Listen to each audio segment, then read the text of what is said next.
Namaste, Mysuru. A very good morning to one and all present here. As Narayana Pandita so eloquently said, Vidya dadate vinayam, vinaya dhyati patratam, patratva dhanam apnoti, dhanat dhamam tata sukham. Education gives humility, humility leads to worthiness. Worthiness brings wealth, wealth enables righteousness, and righteousness leads to true happiness. I am Shalparni, Assistant Professor, Department of Information Science and Engineering from the National College of Engineering, Mysuru. I am Sneha Hemdev from the Human Resources Department of L&T Technology Services, Mysuru, your hosts for the day. Yes, NIE and LTTS are proudly back with yet another inspiring edition of Illuminate. Illuminate 4.0, the Public Science and Technology Forum celebrating engineering excellence and innovation. Let's have a short glimpse of the program Illuminate.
A warm and heartfelt welcome to one and all present here today.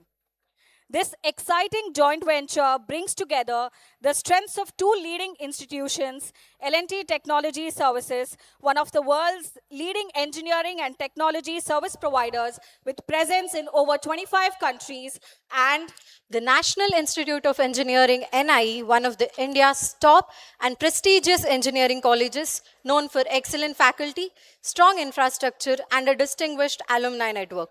Our previous Illuminate events inspired over more than 3,500 plus attendees and sparked important and meaningful discussions on India's expanding technology landscape. From the success of Mangalyaan to the engineering marvel, the Statue of Unity, from India's transformative Aadhaar system to sustainable innovations, Illuminate has truly captured the spirit of engineering in India. This year's Illuminate edition also features an exciting lineup of distinguished speakers who continue to shape the modern engineering landscapes. Without further delay, let us welcome our first speaker, Shri Dilip Y, Director at Aeronautical Development Establishment, DRDO. May I request Ms. Susan Wilson, Head Energy and Automation at LTTS, to kindly escort him to the stage and present him with a bouquet and a token of gratitude. Can we have a big round of applause, ladies and gentlemen, for Shri Dilip Y.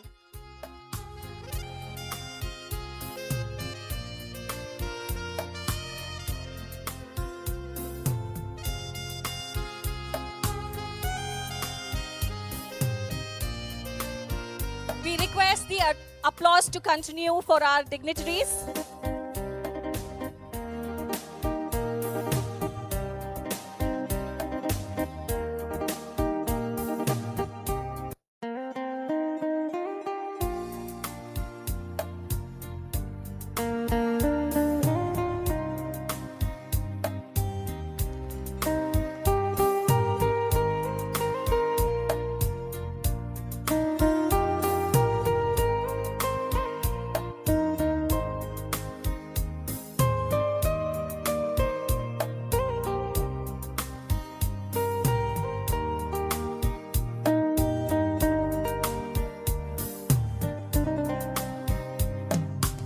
Thank you, dignitaries.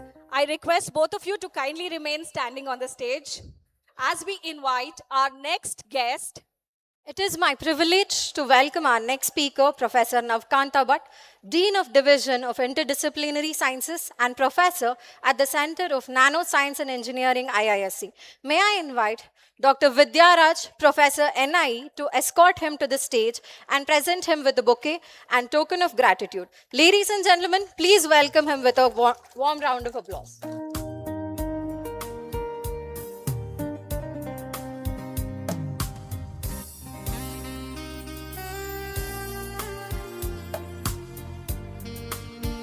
Request the audience to keep the applause going.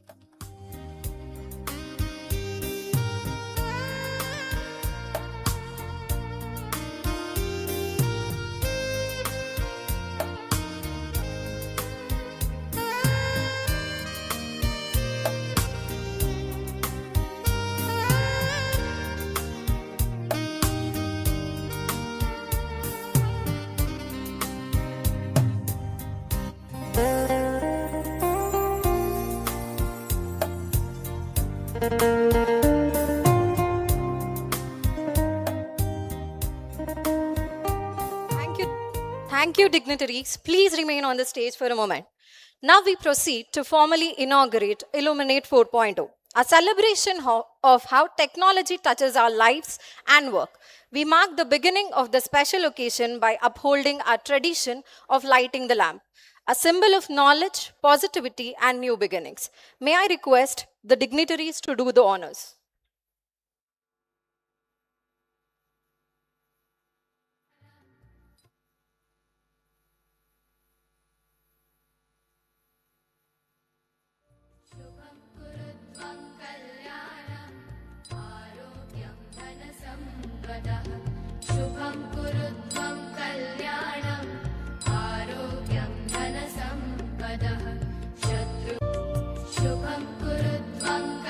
Ladies and gentlemen, please join us in giving a big round of applause as we mark the commencement of this special occasion.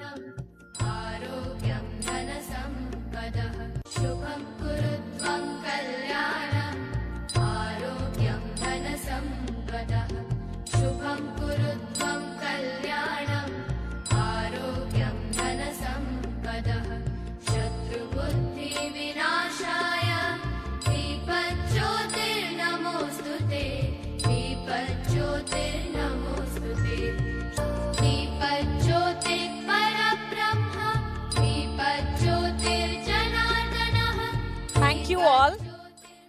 May I now request all our distinguished guests to kindly take their seats. May I now invite Mr. Niranjan Simha, Vice President, NIE Management Committee, to the podium to officially open our event with his welcome address. Can we have a warm round of applause for Mr. Niranjan Simha?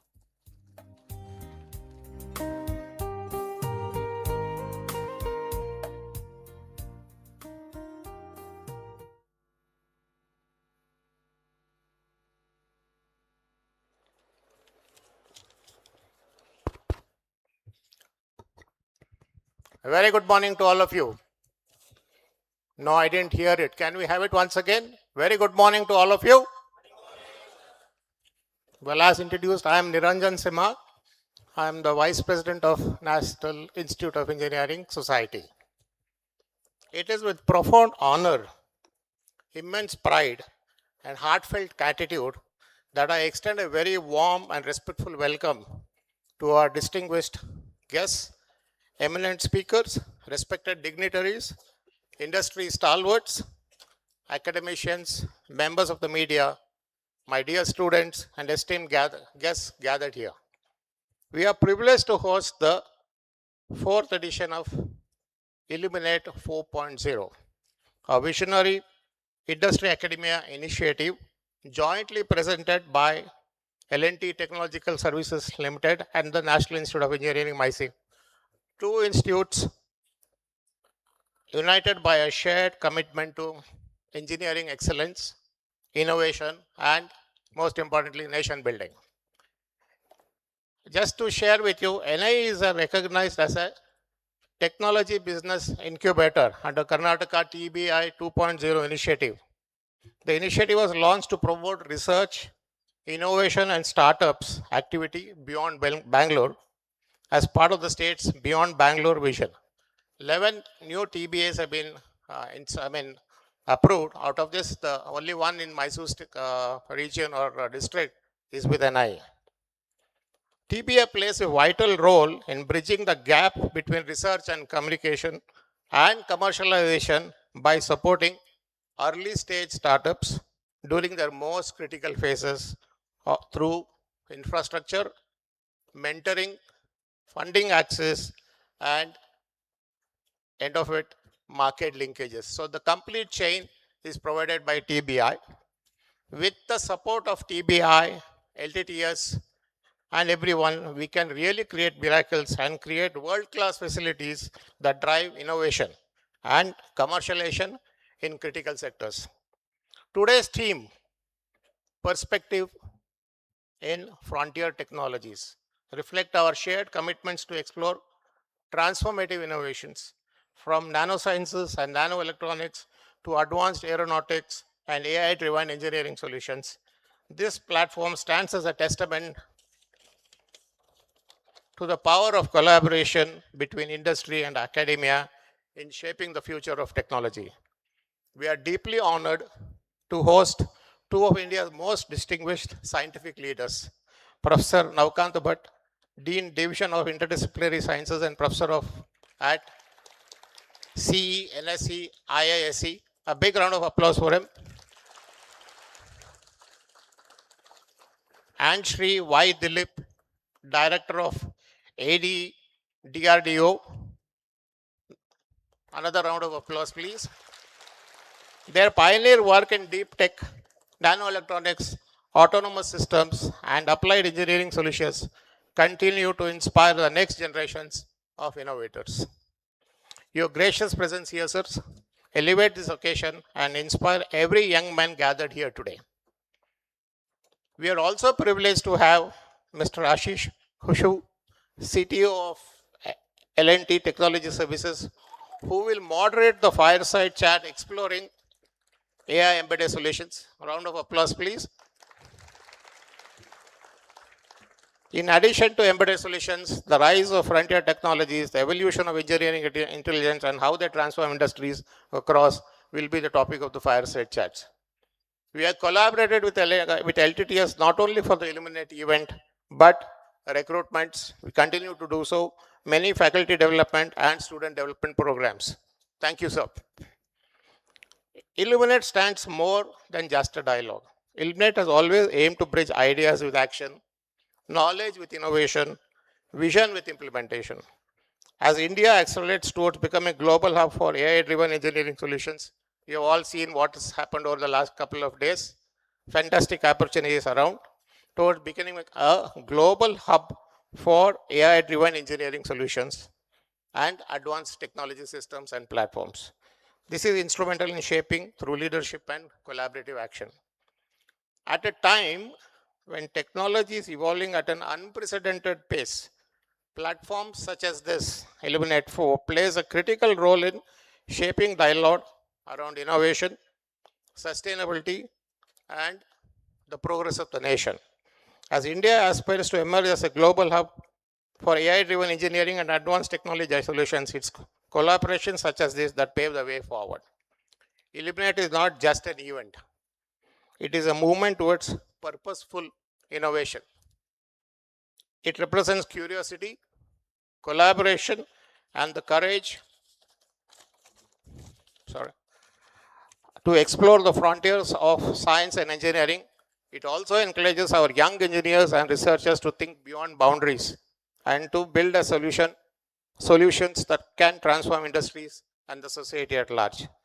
As we gather here at this wonderful Convocation Hall of the Karnataka State Open University, Mysuru, we reaffirm our commitment to positioning India as a global hub for advanced engineering and AI-driven solutions. To our dear students, today is an opportunity to listen, learn, question, and be inspired. To our industry partners and faculty members, your continued support ensures that the bridge between academia and real-world application grows stronger year on year. On behalf of the organizers, I extend my sincere gratitude to all speakers, partners, sponsors, faculty members, volunteers, and participants who have worked tirelessly to make Illuminate 4, I'm sure, a resounding success. With great enthusiasm and optimism, I once again welcome you all to this prestigious gathering. May today's discussion spark new ideas, meaningful collaborations, and innovations to shape the future. Before I end, not but last the least, for me it's a proud privilege because I worked on both the sides. I'm a alumni of NIE. I'm also a member of the society and of the management committee and an employee of Larsen & Toubro in the construction group for over now 35 years. So for me, it's a real privilege to be here and welcome all of you. Thank you all, and I wish you all once again a very engaging and enlightening session. Thank you. Jai Hind.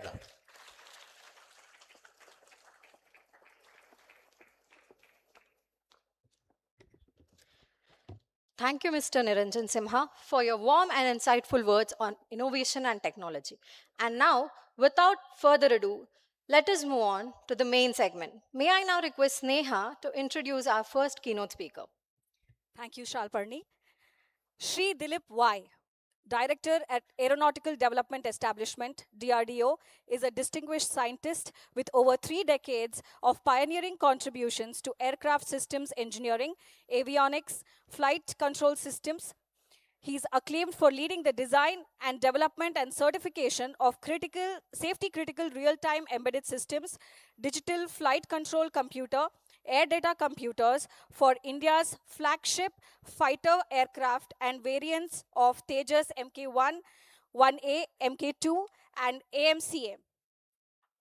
He has also spearheaded the breakthrough program Steelhead Wing Flying Test Bed, India's first autonomous flying wing UCAV demonstrator, flown to the textbook precision striving way to UCAV development in the country.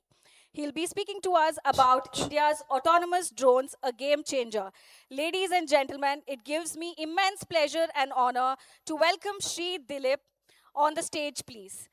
Please join me in greeting him with a warm round of applause as he enlightens us on India's autonomous drones.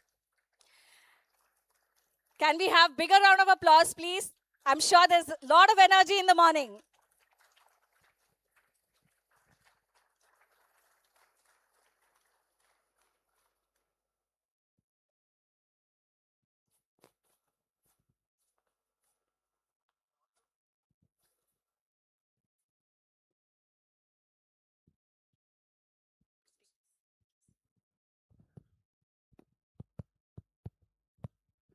A very good morning to all of you. Namaste, Mysuru.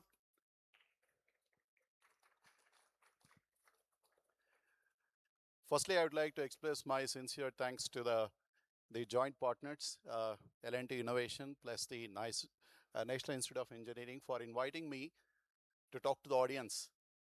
And what is exciting is when the audience is filled with all the students community, this is the best opportunity for me to share some insights. And if that inspires any of you to take up a career in what we are talking, that'll be, I think I have done the justice to my presentation. So the topic that I would like to really talk to all of you today is the aerospace vision for a Vikasit Bharat. Vikasit Bharat, all of you know, for 2047, Honorable Prime Minister has set as a very clear agenda that how we should transform ourselves from Atmanirbhar Bharat to Vikasit Bharat, and to be leaders in technology, and the world should be staring at India.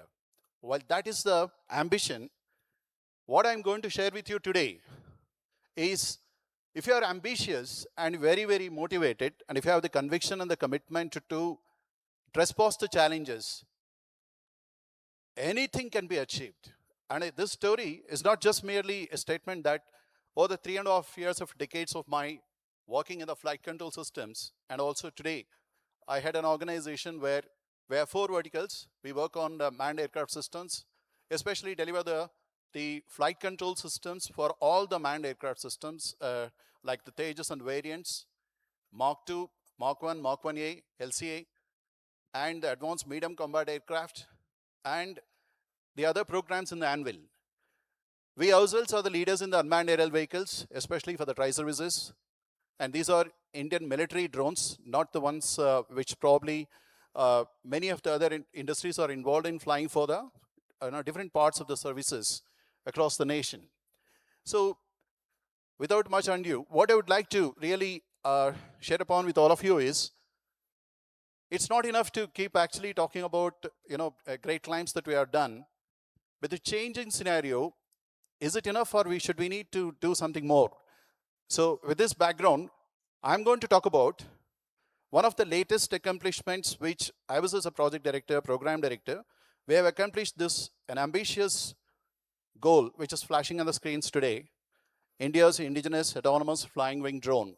And this is going to be a game changer. As I'm going to describe the relevance of the talk today, it will become evident to the audience here as to why is it relevant. Next slide, please. Usually somebody does a job for me, so I forgot to. It slipped. Yeah, so this is actually a screen to give a snapshot to all the audience here. See, today we have, my focus today is not going to be completely on the aerospace segment. I'm not talking too much about the space. But in the Indian aerospace vision, if you really look at the first line of aircrafts, what you see is all the combat aircrafts. We are indigenous combat aircrafts, which we are building. Some of them got operationalized. I started my journey with the LCA Mark 1, which is flashing. Mark 1A, we have delivered all systems. All of them have gone to the production now. Mark 2 is going to roll out very soon, an advanced medium combat aircraft, TEDBF. The second line of systems, what you see is the complete airborne early warning systems. I come from an aero cluster. One of the lab deals with complete airborne early warning systems. The third, what you're actually flashing is the MAIL, HAIL, and UCAV, or the segments from my own lab. I head the unmanned aerial vehicle lab. And so we have indigenous solutions for all 3 of them at different stages of the development.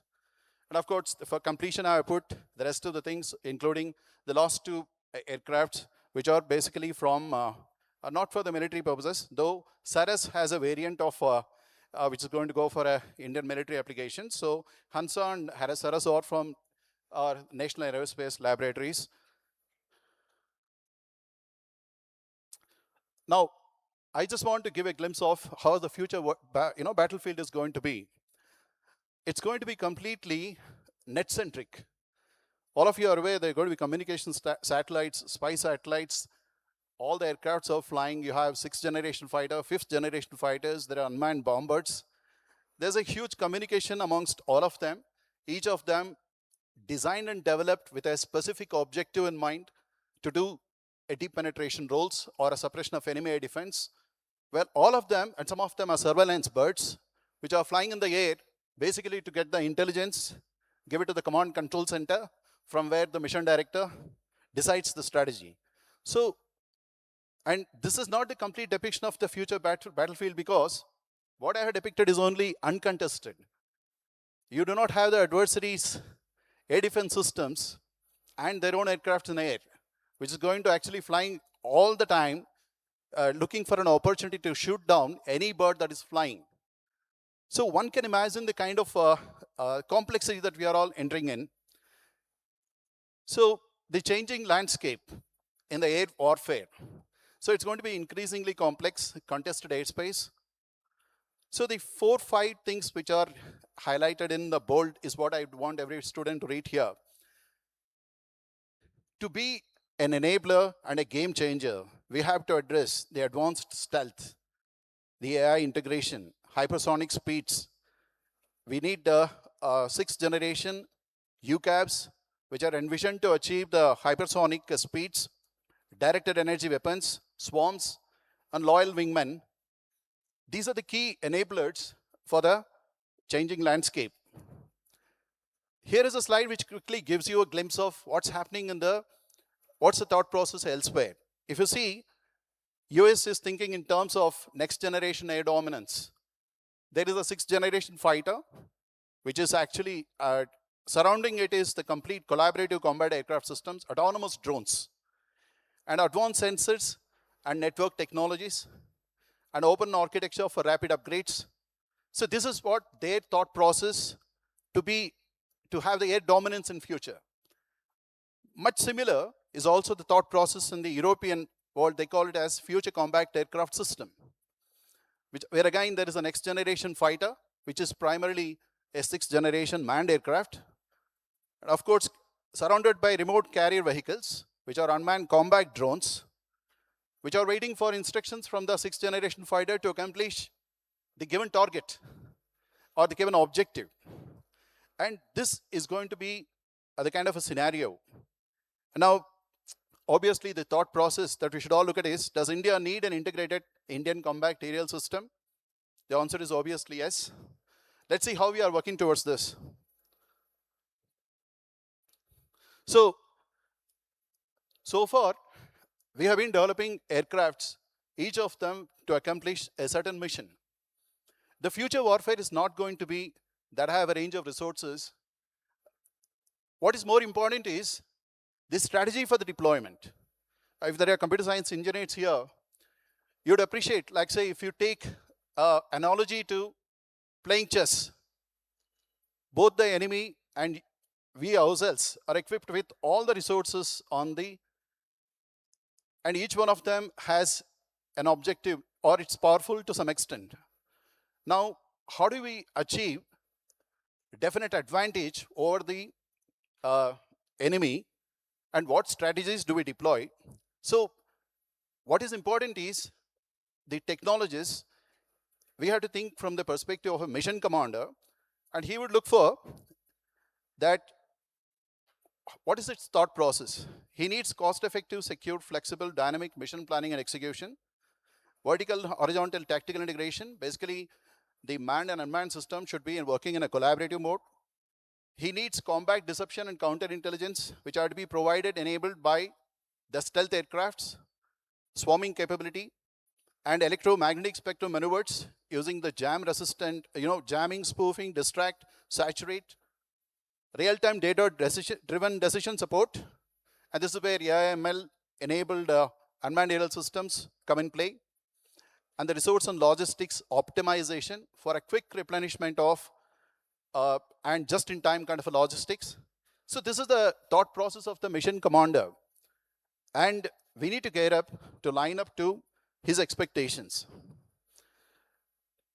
So what I'm going to touch upon today, I'm narrowing down the complex problem, and I'm trying to transit into one interesting achievement that we have done in the recent time. So mission capability is predominantly autonomy. So what would one look for mission capabilities? We require supervised collaborative autonomy, real-time data-driven decision support, interoperability with heterogeneous systems, resource and logistics optimizations. While these are the capabilities, they had to be provided with the technologies for path planning, collaboration, and collective. I'm not reading out the central ideas. So this is the kind of challenge one is looking forward for. So what I'm now actually gradually coming to the point of, what our lab did in the recent time. So autonomous flying wing unmanned combat aerial vehicle is going to be a game changer for the future air combat missions. For the reason, the flying wing, as we're going to see in a short slides from now, that it's going to be a game changer because it cannot be detected by the radars. It has got a signature. It's not visible to the radars. It's also free from, IR is completely minimized. So the heat-seeking missiles cannot strike the bird. So using the radar absorbing materials and low observability, how do we achieve this? Autonomous guidance and navigation, control with dynamic path planning capabilities, AI integrated drone to perform deep penetration strike in contested environments. These are the distinctive features of the flying wing UAV, and that's going to be a game changer in the collaborative combat. Now I come to, so if you see the different flying wing unmanned combat aerial vehicles which are flown by today, none of them are in operational state. Let me tell all my students here. Why this is important is we have always been, following somebody in terms of the technology. Here we have an advantage to be the leaders, if not lead, at least to be on par in terms of developing critical systems and technologies and have a system well in time. So today, if you look at it, X-47B, Phantom Ray, Neuron, Taranis from UK, Okotnik from Russia. These are the birds which are flying today, which are all flying wing unmanned aerial vehicles, unmanned combat aerial vehicles, but none of them are gone into the operational status till today. So this prompted us some time back, I would say about 6 years back, when I was trusted with the responsibility of leading the program on the unmanned combat aerial vehicle. I said, okay, let me first, not start with a complete problem. We should develop a technology demonstrator which is capable of, the flying wing unmanned combat aerial vehicle. Basically, this stealthy drone development is a complete configuration different from the normal unmanned aerial vehicles. We'll see it in few slides. Finally, in 2022, July, when we first flew this, it has become a sensational news in the media. And you can see some of the snippets of this I have presented right there, which says India is getting ready for the indigenous high-speed flying wing unmanned aerial vehicle. We are now going to make a history. Several things flashed out. My dear friends here, I would like to tell you, none of them is an exaggeration. We are really crossed and accomplished something, which is an amazing thing. But how did we start this? We said, okay, with an available engine, with the comparable key parameters, you cannot make a very small drone and show a flying wing and say I have achieved everything, because it should be, a size of at least 1 ton and should be able to land at the speeds of what UCAV would land. Only then you have a true technology demonstrator, and you should push in all technologies that goes into landing it very efficiently, all autonomously. So to accomplish this, and of course, some of the challenges which I'm going to talk in the subsequent slides, the serpentine air intake with a 2D nozzle, autonomous takeoff and landing at the speeds of UCAV. These are the features of the stealth wing flying testbed, a technology demonstrator designed, developed, built and flown to the textbook precision by ADE. So the flying wing configuration, how is it different from the rest of the conventional configurations? See, to keep the stealthy feature, especially to the way the radars, you cannot have it like a conventional aircraft, the horizontal tail and the vertical tail. So the surfaces are all hidden. They are flushed with the wing. There is no concept of a fuselage being separate from the wings. The fuselage is embedded. It's called flying wing. So also, to keep the IR signature minimum, the engine has to be inserted into the fuselage or the center section and should become hidden, because you don't want the plume to be visible for a heat-sinking missile. So these were the challenges. And we didn't want to attempt straight away designing, let's say, a 13 or 14 ton bird. And so what we have done is we have taken a DRDO 50MT engine, which is from a Russian origin. We had an equivalent STFE engine, completely matured and developed in India. And the following are the parameters with a low aspect ratio, thrust weight of 0.34, and length of 4 meters. We started sketching this configuration and had to put up a tricycle landing gear for it, because for the ground stability for the bird is very important. Now, the first challenge that we had to face, now my next to the slides that I'm going to present to the students especially, is when you start with an idea and want to achieve something, the choice of available things for you is not readily at reach. So we had a problem in selecting engine. So we took a decision, let's use a cruise missile engine for aircraft application. When I first proposed this idea, and in fact, you will not believe, many people laughed at us, because the cruise missile engine comes with a pumping thrust, ideal thrust. It is actually put in a sustainer mode when the missile is at 0.5 max speed. So it comes with a 140 kg force of thrust. And using it for an aircraft is a big challenge. The second complexity is the engine is one-time application for a cruise missile. And it starts with a pyro firing while in air. So the first complexity, along with my propulsion team that we had to accomplish, was can we convert this engine, which is not even designed in India, to completely for aircraft application? And we achieved this. So these are the challenges in adapting the engine for Swift is engine life. And so we had to remove the pyro cartridges because it cannot be fired to start in air. And you have to build an equivalent starting system with what we call as a compressed air starting system. Completely we redesigned this and established that it can be fired multiple times with a compressed air starting system and achieved the complete functionality. So what you see is this accomplishment. Now I move on to the next of the slides. So this slide shows what all we have plugged out and how we transited from adapting a cruise missile engine to the aircraft engine. And you can see this is a quick slide which depicts engine is embedded.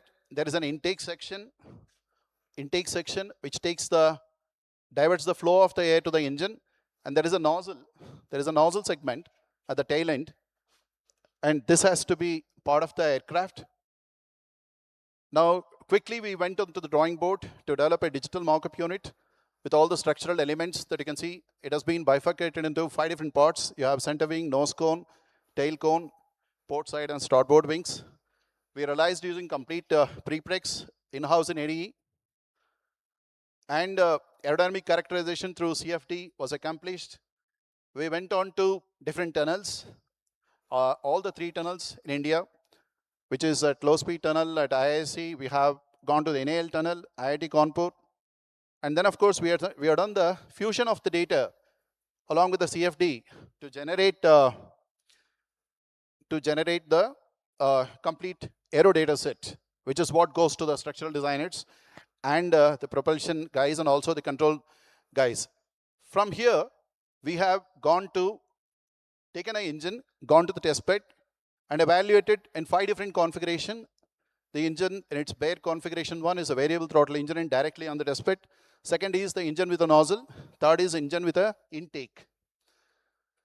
And finally, through using system engineering approach, we have gradually gone to finally installing in the aircraft. You see the last slide, which shows engine integrated onto the aircraft. Short of time. Now, when you go down to doing this, the failures are an option. I think you had to be prepared for the failures. We had failures. The engine got into the search mode in one of the first test case where the air intake section got buckled. And the second slide, what you see is here, the nozzle got into the, notwithstanding the best of the analysis that we have done, the flutter-induced vibrations tore off the nozzle. It's a titanium nozzle. And so we had to go through these difficulties, built a tricycle landing gear, basically for keeping the bird stable on the ground during the ground roll, and then come to the control design challenges. While we all think flying an aircraft is actually more to do in air, the ground control for flying wing is also equally complex because you have to make sure the aircraft maintains the center line till the nose rotation speeds, which is close to 72 meters per second, which is a great challenge. We've gone through this phase. The ground to air transition is a very important phase because that's when the stable aircraft is transiting to unstable, which is directionally unstable. So we had to blend the data with the data taken from the ground effect modeling also was done. And the control system gain changes had to be done exactly at the time of nose rotation. And this was accomplished. Short of time, I'm going to skip a few other slides on the controls. Now, the autonomous takeoff and landing of the bird was the most difficult part. When we have taken, because this kind of high-speed birds cannot be flown by the pilots, ground pilots, it has to be completely autonomous. So we have gone through the complete, with the National Claw team reviewing us, the complete autonomous landing with the sensor data fusion. For the first time in the country, we have used ISRO's SBOS system, which is a space-based augmentation system, and a sensor data fusion to accomplish perfect landing. And At 250 kilometers per hour speed, aircraft landed with a 2 feet per second sync speeds. And that was done to the textbook precision. And so to accomplish all this, because the aircraft, the pilot cannot be standing when the aircraft is taking off, like in a conventional this thing, we do have concepts like first pilot view and all brought into the system. What you see is a depiction of how the GCS, the ground control station views look like from within a GCS system designed by ADE. And these are videos which show some of the things like, how as the aircraft maintains the center line, doing the rotations up to this. And one of the important thing is that, as I said, the engine comes with a highly pumping thrust, and we cannot directly start with the taxi trials with the engine, so we had to have two intermediate configurations with a one Nike engine, which is an intermediate engine with 80 kg force, and then twin of them, what you see in this diagram, and gradually transiting to. So the innovative approach for conducting taxi trials is systematically taking the vehicle through a gentle taxiing to high-speed taxi. And now finally what you see here is what has been accomplished.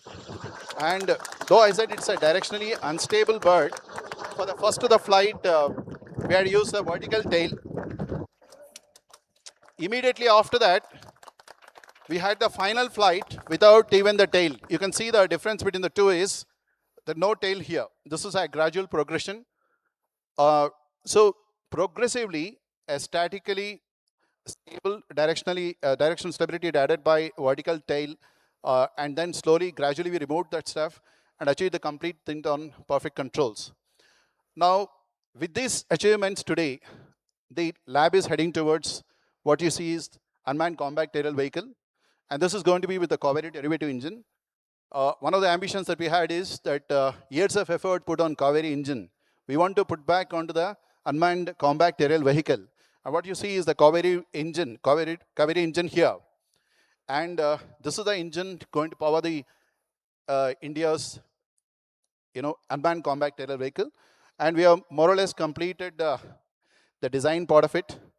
And this is put up to the government for sanction. So as soon as it comes, we will be ready to actually take it up to the next level of integration with the industry partner. I'm glad to share here, L&T is a partner for us for development of the airframe.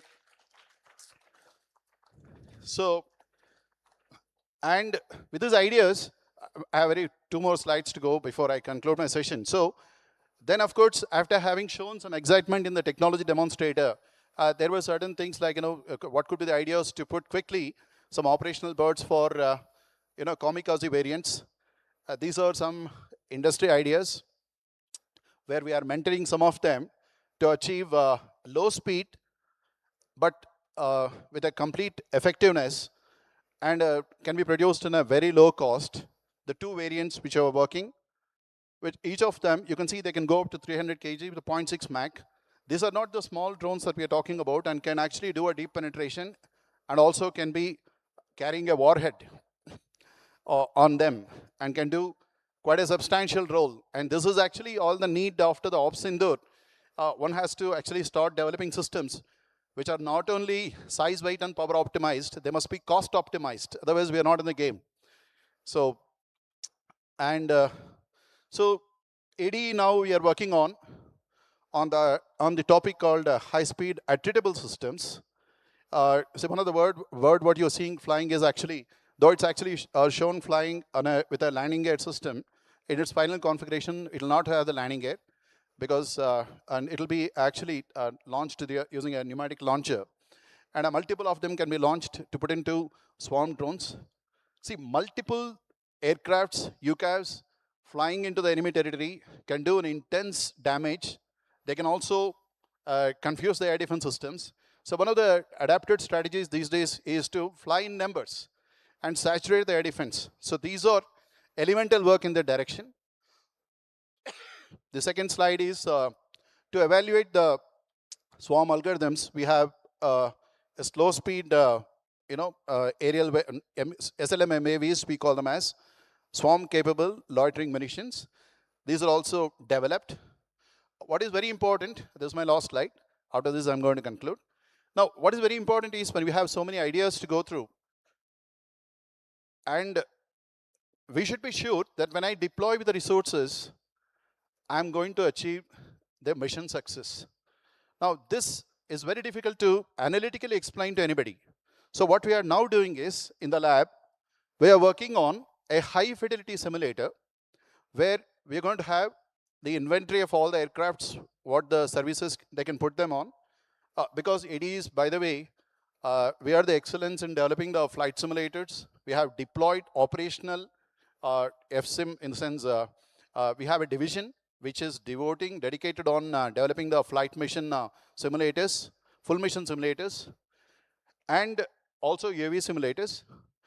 And we have the air defense systems of the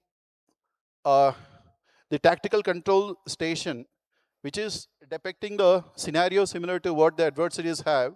So when the aircraft is flying, we will get in real time, as the maneuvers happen, what is the takeaway in terms of the stealth, how effective is our strategy, all can be evaluated on the joint mission evaluation testbed.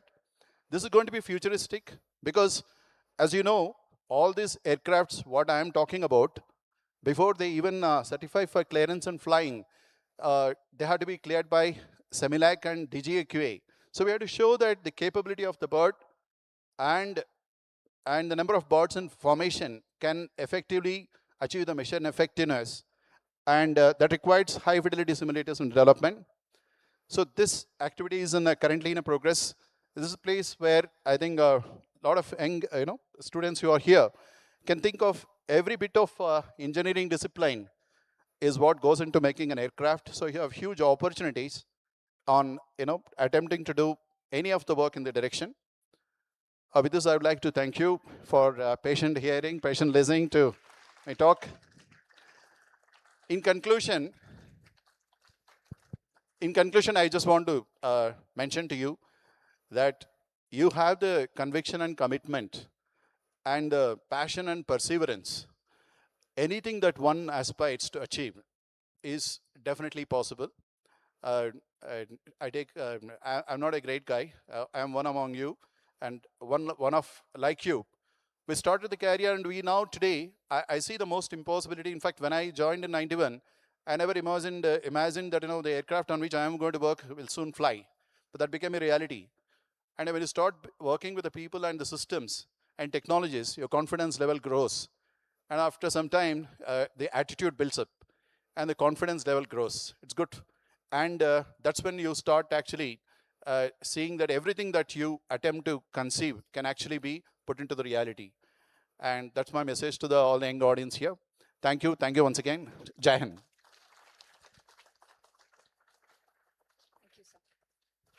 Thank you so much, sir, for sharing such powerful and visionary perspective on autonomous drones, with which India is not merely upgrading its fleet, but redefining the pillar of national defense.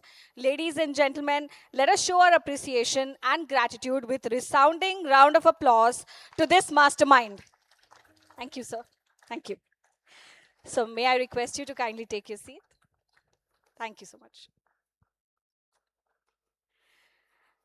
May I now request Shalparni to introduce our second keynote speaker. Thank you, Sneha. Professor Navakanta Bhat received his BE in Electronics and Communication from SJC in 1989, MTech in Microelectronics from IIT Bombay in 1992, and PhD in Electrical Engineering from Stanford University, California in 1996. After his brief stint with Motorola in US, he joined IISc in 1999. He is currently the Dean of Division of Interdisciplinary Sciences and Professor at the Center of Nanoscience and Engineering. His research is focused on nanoelectronic device technology, biosensors for point of care diagnostics, and gas sensors for pollution monitoring. He has more than 300 research publications in international journals and conferences and 50 international patents. It is my distinct honor and privilege to present Professor Navakanta Bhat. Ladies and gentlemen, please welcome him on stage with a big round of applause to speak on engineering excellence at nanoscale infrastructure, innovation, impact. Please welcome him with a big round of applause.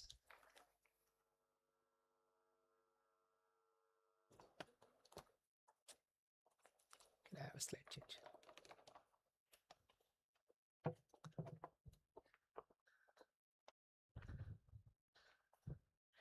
Good morning.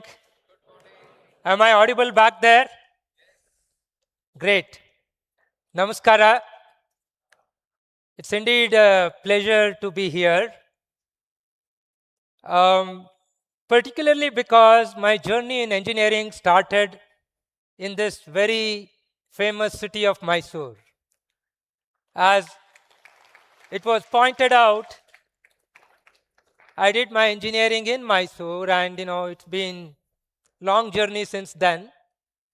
And it's always a great pleasure and fun to come back to Mysuru, and it's indeed an honor for me to be in this great auditorium. You have arranged it in an excellent venue, and I see a lot of students out there. What I thought I will do in my talk is tell you a story, because stories will last for a long time. I understand the audience is very diverse, and hence this is not the forum to go into any one topic with all the technical depth. So I've titled my talk as Engineering Excellence at Nanoscale. That's the story I'm going to tell you. But anything that you want to do in engineering, and if you want to achieve excellence, that ought to start from infrastructure. You need to have infrastructure to do engineering. Engineering is all about building systems. If you don't have the infrastructure, you will have to create the infrastructure. So your engineering journey will have to start from there. Once you have the infrastructure, then you need to innovate, right? Engineering is all about creating new things that will make our lives better. It's not good enough to innovate. Eventually, you need to create impact. You need to stay with that innovation and ensure that it goes all the way in creating impact in the society, right? So that's an important message that you should remember. And, as I go through the story, I thought it's very good for you to sort of grasp this upfront. The key takeaways from my talk for all of you, the young students in particular, you are the future of this nation. And if we have to achieve Viksit Bharat 2047, it has to be achieved by all of you. And hence, it's very important to dream big. And not just keep dreaming, right? Be perseverant and, translate the dreams into reality. That's the first message. And you also should think about creating an ecosystem. I'll talk about that. Because it's not just a single win that you want to create. You want to create multiple wins. And the multiple wins will come only if you have an ecosystem. Right? It's not just good enough to India have won the first World Cup in England, but then you have to create an ecosystem in the country to create the talent pool of cricketers that you see today. So every match has to be a winning combination, right? So that is very important. And culture of engineering excellence, it's not just the jugaad, right? You need to have this appreciation of excellence in engineering. Building teams is extremely important. We are not talking of just science. Science is important. Science will then translate to technology. In technology, it is a teamwork. You need to think about creating teams of individuals and teams of institutions. And what are we doing it for? Science is the mother of everything that we do. From science comes engineering, and we build systems. From science, we build systems, and that go into society. In fact, the motto that we have in the Center for Nanoscience and Engineering is indeed science to systems to society. And finally, we all have to create leadership in engineering for the future, right? You should all have to have this attitude of we are second to none. I can do anything under the sun, right? So that's also very, very important. It's not going to be easy. It's going to be very arduous. But only if you have this big ambition, then you would be able to at least thrive towards achieving that, right? So these are important takeaways. With that backdrop, I'm going to tell you about the story of starting from creating the infrastructure, because infrastructure did not exist. We wanted to create a platform for nanotechnology from research, innovation to impact for the country. And what you see here is Center for Nanoscience and Engineering, March 7th, by the way. First Saturday of March is an open day at IISc. So I welcome all the students to come to IISc on this open day. You know, it's amazing scene to come to IISc on an open day. But do come and visit this center that I'm going to tell you about today, right? And this was not easy, right? So when I started my career in IISc, that was in 99, nothing existed to anything that is meaningful in not just nanotechnology, even microtechnology or microelectronics, right? But we had this dream that we really want to create leadership in this country. We have already missed at back then the so-called microelectronics bus. But we knew that what will come in next few years, next couple of decades, is a transformative technology, and we need to prepare now for that. Today, you are listening from none other than Honorable Prime Minister saying that India-made chip will power the rest of the world. But the seeds were sown more than 25 years ago, right? And that is what we thought, but it was not easy, right? You know, I'll give you some snippets of this journey through this story.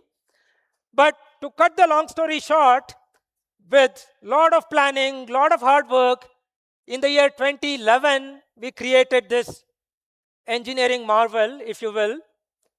And it was so important that it really attracted the Prime Minister to come and dedicate that to the nation. That happened in 2015. And, you know, over the years, we have been able to contribute in many, many areas of nanotechnology is referred to as a horizontal. You see, in technology, there are what are called horizontals and verticals. Horizontal cuts across for any application that you want to build, right? So we are very sure that this is going to be a horizontal, and many applications will come out of this, right? So that was the genesis and the thought process.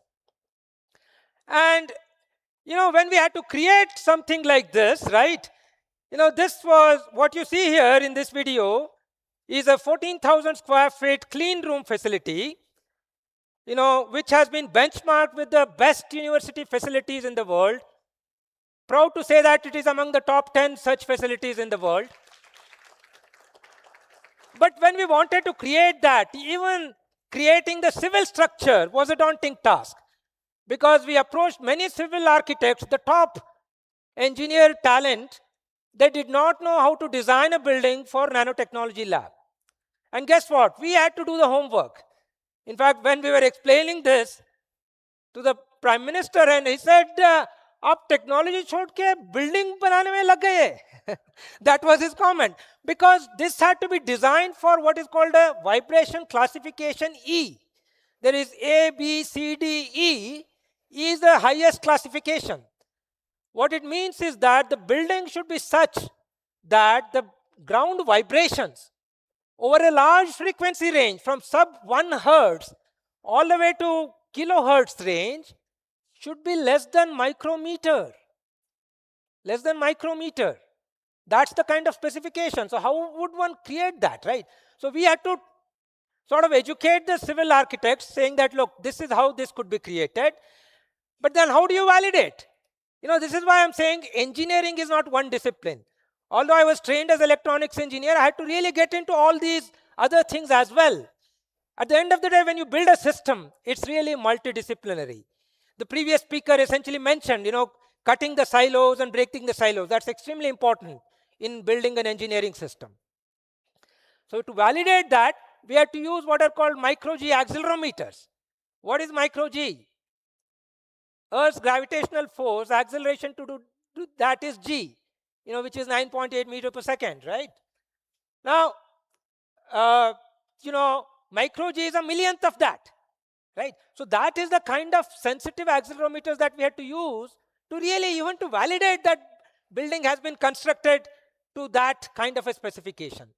And we have been sort of addressing many national missions today, and some of that have been flashed here. But what is important is that in engineering, what you see in front is something very fancy, but behind the scene, you have a lot of things, right?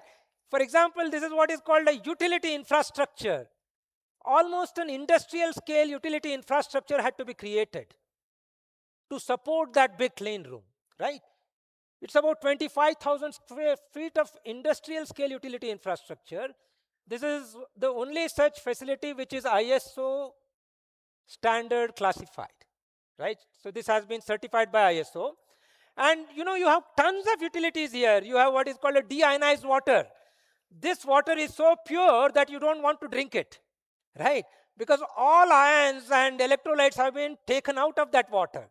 And hence its resistivity is in mega ohms, right? You understand, some of you, in terms of what is resistance, right? That is the kind of water you need if you want to make silicon wafer processing, right? Extremely clean water. Large amount of gases, different kinds of gases, 30 odd gases, close to 50 different gases. Some of them are so toxic, such as arsine and phosphine, part per trillion can kill a person. So how do you even design a facility with such toxic gases, right? We had to design all of those things, right? And many other things. This is a zero discharge facility, which means there is an on-site effluent treatment plant. Whether it is fluid discharge, such as acids and alkali, or whether it is gas discharge, we scrub it out, right? So that is the kind of detailing that you had to do in terms of engineering, right? So I'm just trying to sort of tell you, engineering is very complex, right? You need to keep that in mind. Now, and with that, what we have is a very comprehensive fabrication facility. Once you fab a chip or a sensor, you have to test that. We have a very comprehensive characterization facility.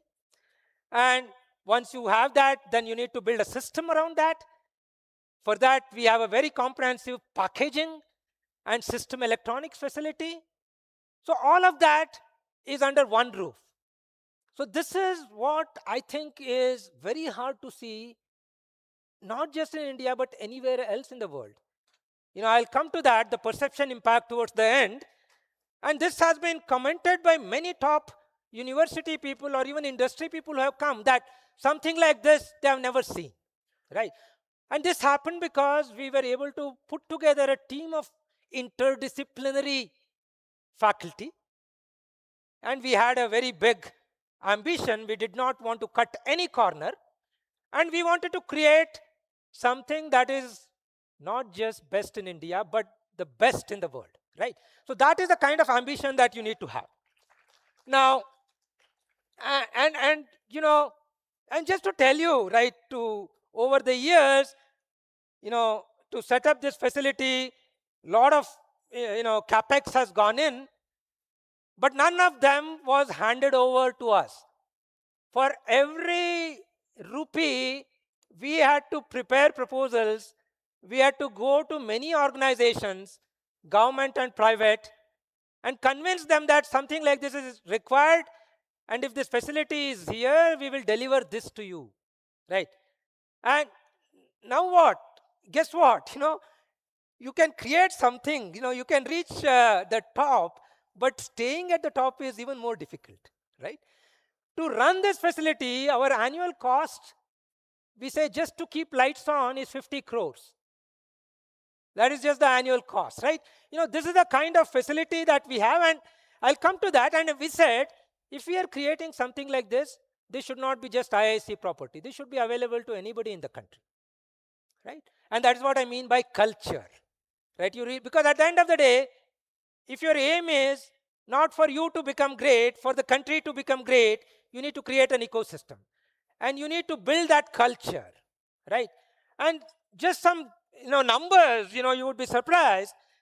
This is used not just by academic institute, not just by strategic sector institute, by many industries, startups, and so on and so forth. This is just some statistics. The big names that you see here from industry also come and use this facility. And some of the other facilities, like more than 600 institutes have been using these facilities. And creating a human resource is equally important, because you should always be looking at the future, identifying what are the important verticals that are coming in, and you need to create a pipeline, right?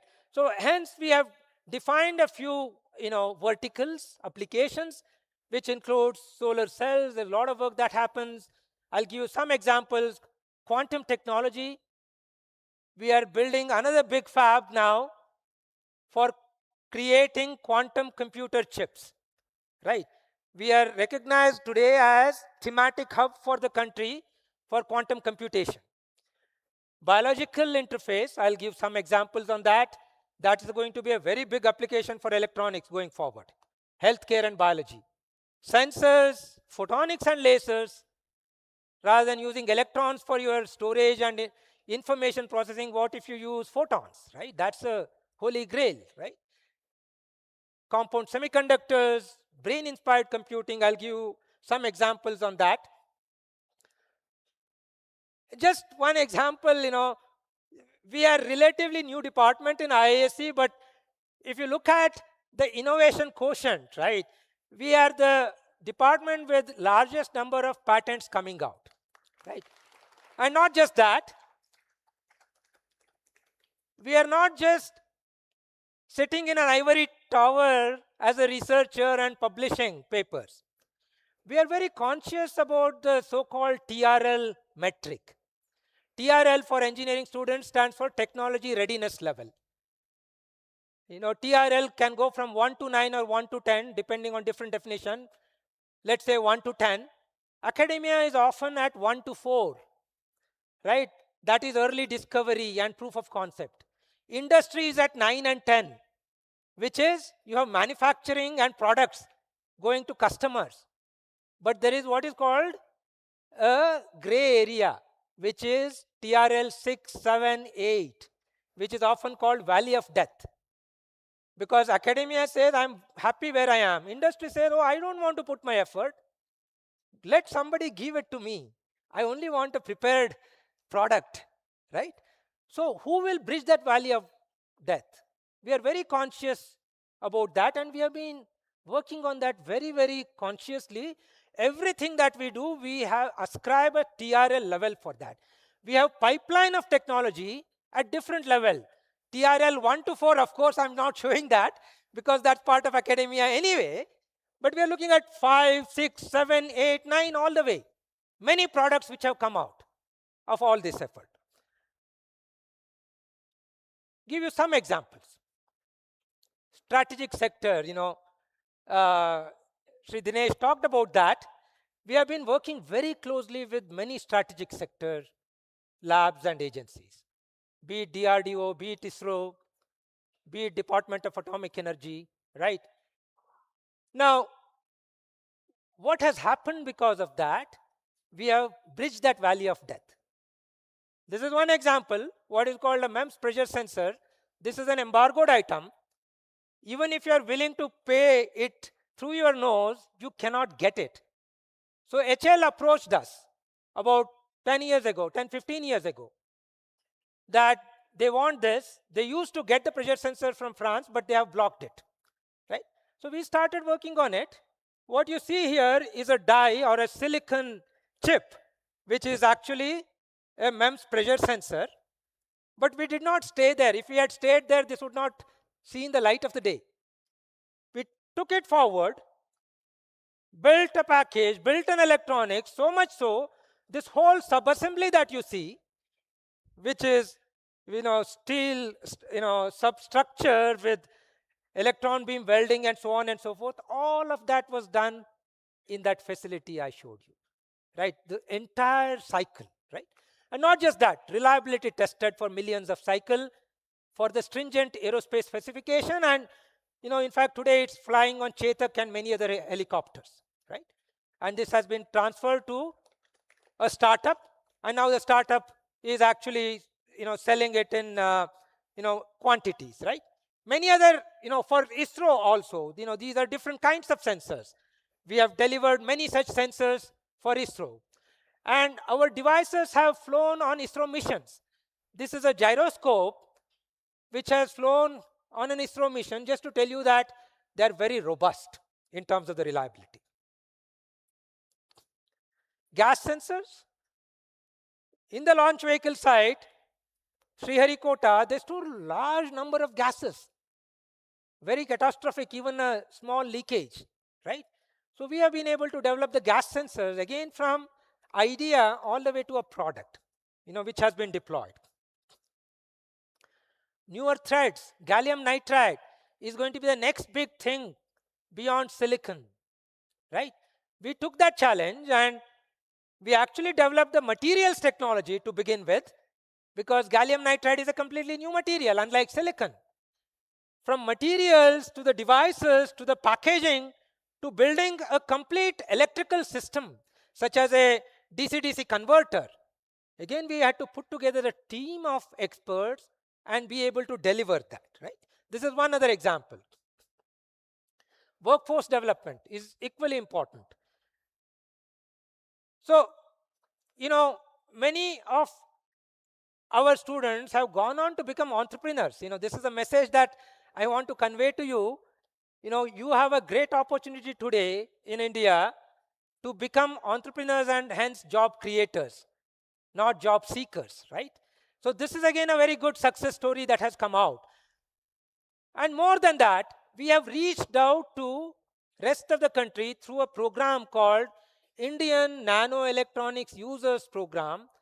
Under that, more than 10,000 students from outside of IISc have come and used this facility and realized their ideas into something that is a proof of concept or even a product or even beyond that, right? We also do extensive training for industries. Tata Electronics is setting up the first commercial fab in India. The entire cohort of their engineers, about 150 of them, came here for their first training for about 6 weeks. And we have recently launched with LAM Research a very ambitious program to train 60,000 students in semiconductors, because semiconductors, as you know, is a sunrise industry in India today. Lot of interest in semiconductors, right? Industrial and incubation impact. We have very, very close interaction with industry. We work very closely with industry, co-create products, co-create solutions for industry, right? These are some of the companies that we have been working with. But more than that, what is important in the context of young students out here, we have an incubation program. Through our incubation program, many companies have come out leveraging the technologies that were created. That is what I meant, infrastructure to innovation to impact. That impact can come only if you translate it to a product and a solution, and these are some examples of the company. Maybe I'll take just one example, that is dear to me because, which is Pathshodh Healthcare. I'm the co-founder of that company. Vinay Kumar, who is shown in that picture, was my PhD student. He's the CEO of this company. We actually started thinking about this point-of-care diagnostics. Perseverance is something I was telling you. It takes a long time because we were trying to create something which did not exist, as opposed to copying something which is already there in the Western countries. We wanted to create what is called a lab on a palm, going beyond glucometers. You could do multiple tests, different kinds of blood tests and urine tests on a single device. Solution did not exist. So you had to really go through all of that. You need to first do research. You need to do science first. As I said, science is mother of everything. Create know-how, knowledge, not stop there, create patents, because you need to protect the knowledge, which is extremely important in today's context. Not just be happy with your patents, because you see many people saying, I have 10 patents. So what? Translate that patent into product. And hence we started this startup in IISc called Pathbreaking Healthcare. It has multiple solutions today, point-of-care devices, handheld devices, which can do multiple things. For example, HbA1c, which is a gold standard in diabetes management. This is the first such strip-based HbA1c testing device in the world, right? And indeed, it has been protected with multiple patents in 8 different countries, in different geographies, right? But what is important is that it's being used in 17 states today in completely different kinds of settings. One setting that I'm presenting to you is what is called a resource challenge setting. And that's where we say diagnostic at your doorsteps, right? You can carry this handheld device and actually go anywhere and do the quick test so that, doctors can really do an immediate treatment plan. It's being used in Namma clinics in Bangalore, for instance. But more important, it's also being used in many hospitals, because in hospitals, although you have this what are called autoanalyzers, it takes time to get results, couple of hours often. But in some cases, in ICUs and operation theaters, you need instant results. The accuracy of these devices is so good that these devices are also used in multiple hospitals, right? And, this is just one such setting in an ICU care in one of the corporate hospitals, right? So this is the kind of solutions that you create if you can actually, work towards that. And there are many others. This is one of my colleagues. He has this big dream to do what is called a targeted drug delivery. This is a company called Theranautilus, again a startup which has come out of IISc, this Center for Nanoscience. There is another colleague of mine who is working on what are called flexible solar cells. There are flexible solar cells based on silicon, but these flexible solar cells are based on completely new materials called perovskites, right? And as a result of that, they will be extremely low cost and very, very high efficiency. So this is again another startup in the energy sector. We also have to prepare for the future. Future is next few decades, right? Next century. Remember, this century belongs to India. India is already 3rd biggest economy, right? And, very soon it will become 3rd biggest economy, surpassing Germany. And we have to really aim to become the 1st biggest economy in the world, right? And that can happen only if you have engineering excellence, because your economy has a direct correlation with the engineering solutions that you're coming up with, right? So I thought this is pertinent to bring it up here, because this week we have this AI summit happening in Delhi. Who's who of AI? Sundar Pichai, Google, Sam Altman, everybody is here in Delhi talking about AI, right? I thought I should also tell you that there is some very interesting thing that's cooking here, right? So what is it? AI is everywhere, right? Smart cities, military, healthcare, government, whatnot. But what are we doing? We are only doing AI software, nothing else. Of course, there are GPUs. I'll come to that. But do we have the optimal hardware? No. The answer is resounding no. We do not have an optimal hardware. Why? Including NVIDIA GPUs. Why is that? Current AI hardware is extremely inefficient. These NVIDIA chips have 20 billion or more transistors on them. The data center, 416 trillion watts in the data center today. This is not sustainable. Today, 20% of the world energy is just going for data centers. There are predictions, if we go at this rate by 2035, all our terrestrial energy that is generated will only power data centers, will not even have electricity for our homes. That is the stark future that we are looking at. there has to be some pivot. Either we need to have efficient energy generation, that is one way. A lot of innovations are happening in that. The other one is really to reinvent, reboot computing. AI can do great thing if it doesn't burn the planet. And hence, the so-called brain-inspired computing or neuromorphic computing comes to the stage. What is it? Again, these are the chips today. You know, as I said, billions of watts of power. Human brain is an amazing thing. We do everything that we do, amazing learning, amazing inference, which cannot be matched with any GPU chips, multiples of those chips at just 20 watts. Can you imagine this? So where is 20 watts and where is terawatts? No comparison. So can we learn from nature? This is a holy grail. Nobody has a solution for this. We believe that we have a solution which is today the best in the world. What is it?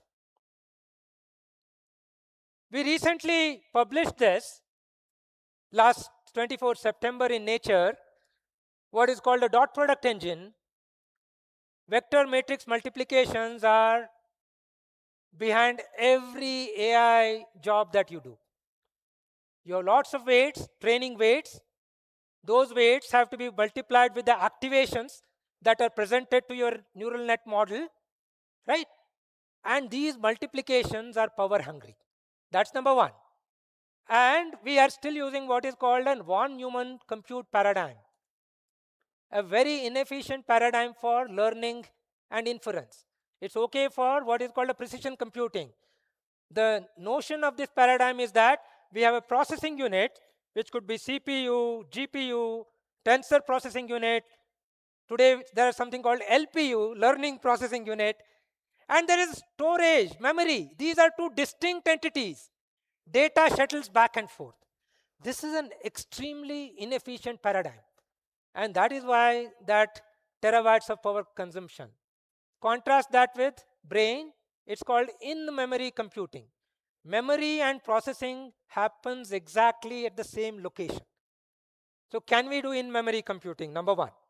Number two, today's paradigm is digital paradigm, zeros and one. Our brain does computation in analog, not digital. So can we do these two things, in-memory computing and analog computing? And that's what we were able to achieve, that we built this engine called dot product engine, where we could demonstrate that we have a new molecular material platform, that is the secret sauce, wherein you can program 14-bit data, 14-bit, not 1 bit. Your flash or DRAM has 1 bit per cell. This has 14-bit per cell, which means you can store 16,000, more than 16,000 states in a single cell. Right, that's approaching analog now. It's no longer digital. And in addition, we are doing what is called an analog computation as opposed to digital computation. We are actually presenting voltages, analog voltages to this crossbar, which is called a dot product engine. And the weights are stored in an analog fashion. Voltages multiply with the conductance. Remember your Ohm's law. When you multiply your voltage with conductance, you get current. It's a different way of saying I into R is V. I'm telling you V into conductance is I. That's multiplication. And you go along the column, you have Kirchhoff's current law, again a basic law that you have studied. Currents add up, which is summation. So what is vector matrix multiplication? These are called MAC operation, multiply and accumulate. And that's happening with an amazing efficiency here. And we were able to demonstrate that you can really do an amazing kind of signal processing. This is one application. I'm almost done. 3 minutes I see there. So what we are doing is that today we are actually building, we had demonstrated it on a PCB. We are doing what is called a system on chip, which is what we are doing today, working with TSMC. By end of this year, we are hoping to have an AI inference engine, which is analog and in-memory compute. And we are already working towards a startup, right? And again, we have very big dream here. We want to create NVIDIA at edge, right? Because today's AI based on NVIDIA GPUs is only a privilege of a few. If data center has to be set up using these, I mean, you can't even get GPUs today. Forget data centers, right? So it's only a privilege of Google, Microsoft. If you have to democratize AI, training should happen at the edge. GPUs will not cut it. There's no way. And what we believe is that with this solution, we would be able to do edge AI, analog in-memory computing, right? So there's a lot of excitement. This is one more exciting thing that, journey that I'm going through right now. And hopefully you will hear a lot more about this in the next 2 to 3 years, right? So there are a few more things, but I think in the interest of time, I will skip through. There are very, very interesting things that are happening. As I said, if you come to an open day, you probably will have an opportunity to listen to some of that thing, quantum technology, next big frontier, just like the neuromorphic technology, quantum technology is also going to be very big. And we are also preparing towards that. Perception. At the end of the day, people from the West still think that India is a country of snake charmers, right?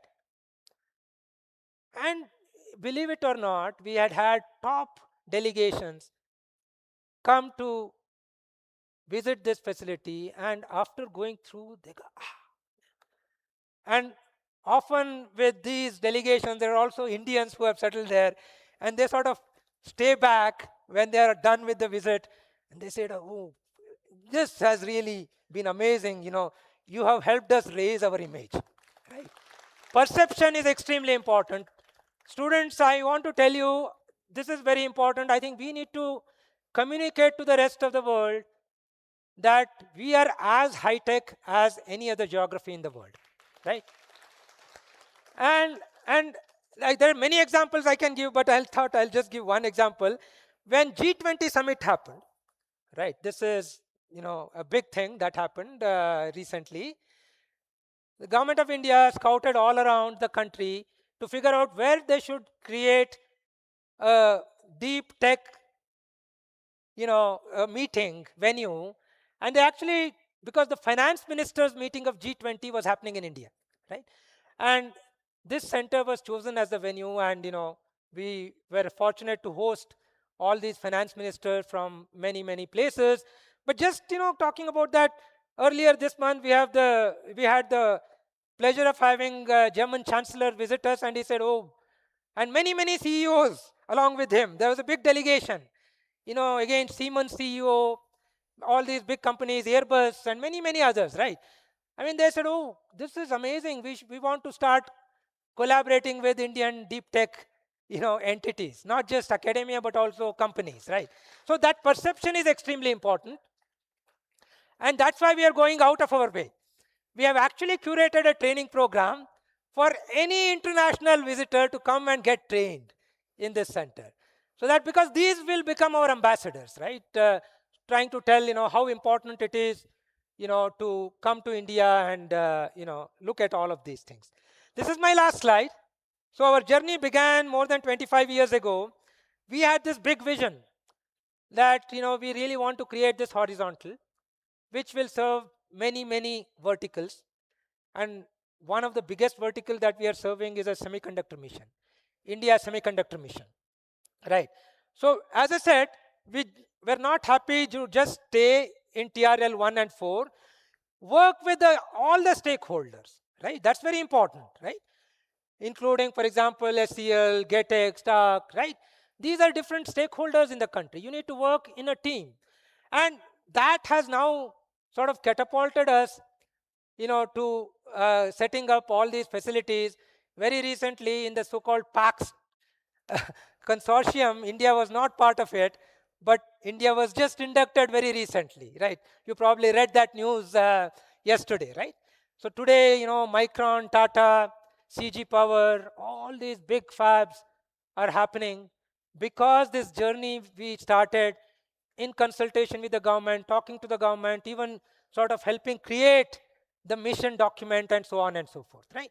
So this has been a very, very, I would say, happy and rewarding journey for all of us. It is not just, I'm just sort of representing a big team that is behind this. And I hope I have conveyed the message to you, and thank you for your attention.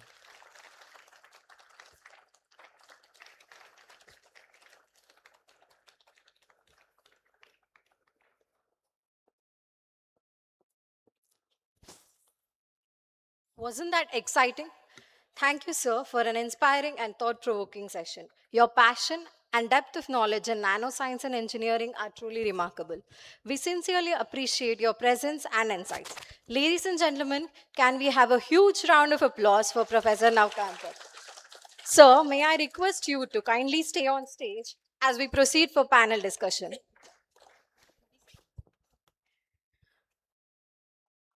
We are now delighted to move to the next exciting segment of our event, the panel discussion.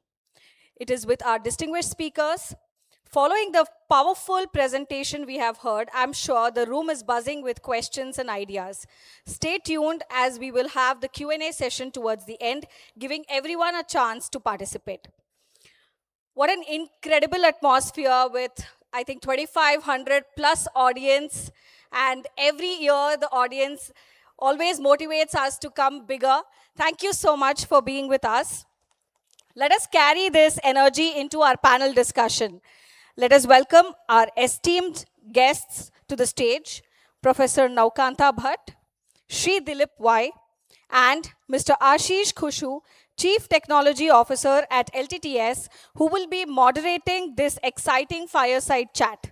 As a quick introduction of Mr. Ashish Khushu, as a CTO of LTTS, he has been at the forefront of driving innovation and futuristic technology initiatives at LTTS. Audience, request you all to kindly give a big round of applause to everyone on the dais.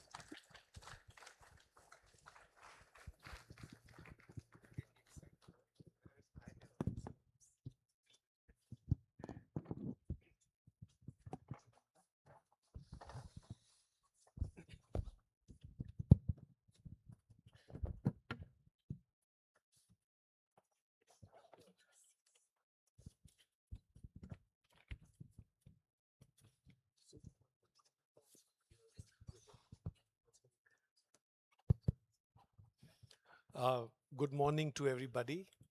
We're starting 4 minutes early, so I hope we get that extra 4 minutes.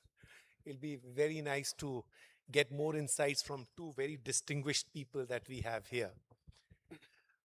Just before I get into a panel discussion, one or two points, largely from the perspective of the youngsters that we have here in the room. Many years back, in 88, 89, and then in 91, 93, and then subsequently around 99, 2000, India was not allowed to import technologies. There was a ban. We could not even get a 386 computer, a computer which was probably 1/20th the power of your handphone. You couldn't get it into the country.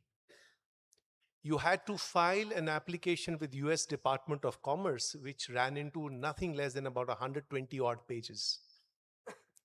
Such was the level of restrictions on technology that came into the country. And at that moment in time, and I've had that privilege of working with the community that these two gentlemen represent, the CSR labs, the DRDO organizations, Department of Space, IISc, IITs, that this was the infrastructure, this was the intellectual might that we had in the country, which came up and produced systems, electronics, compute, software, networks that powered our space program, powered our Department of Atomic Energy's plans, powered computation, etc., etc. So, on behalf of everybody in this room, I think we owe this community a round of huge applause for what they have contributed, to the country. Now, that's the past. But what has happened is that if all of us here, and a large number of us here, are beneficiaries of the IT boom, it happened because the intellectual capital and infrastructure that was available on account of these establishments in the country was very rich. It was not because of weather that people chose Bangalore. It was because of these type of labs and people who are available in Bangalore and in the southern part of the country that we are enjoying the boom of the computer IT boom that we see. I think the reason I highlight that is it's very important when you undertake the journey on your career to understand what these gentlemen are doing. And through this thought-provoking conversations, which started with Mach 6, that is 6,500 kilometers per hour, to nanoparticles that you can't even figure out, that's really the range that they talked of. Please use this opportunity to learn a little bit more about their labs, about their colleges, about the work that they do, which is all available on the web. So once again, thank you very much for representing that community here. Really proud. I have learned my science and engineering interacting with you guys. I'm very, very honored to have been given this opportunity to interact with you. So let me start, and I hope in the next 30 odd minutes we can get a lot more out of you. What is nano and why is it important? Well, I mean, if you look at the definition of nano, as you all know, it's billionth of a meter when we say nanometer, right? What is the importance of that?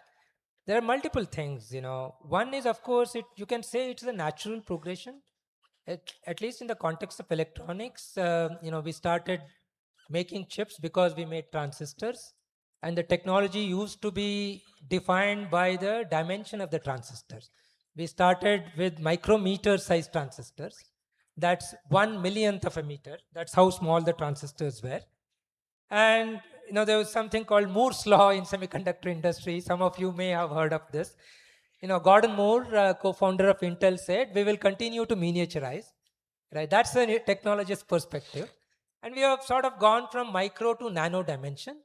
The bottom line is that when you miniaturize in a given footprint, you can put large number of transistors, and hence your compute power increases, your storage power increases, and so on and so forth, right?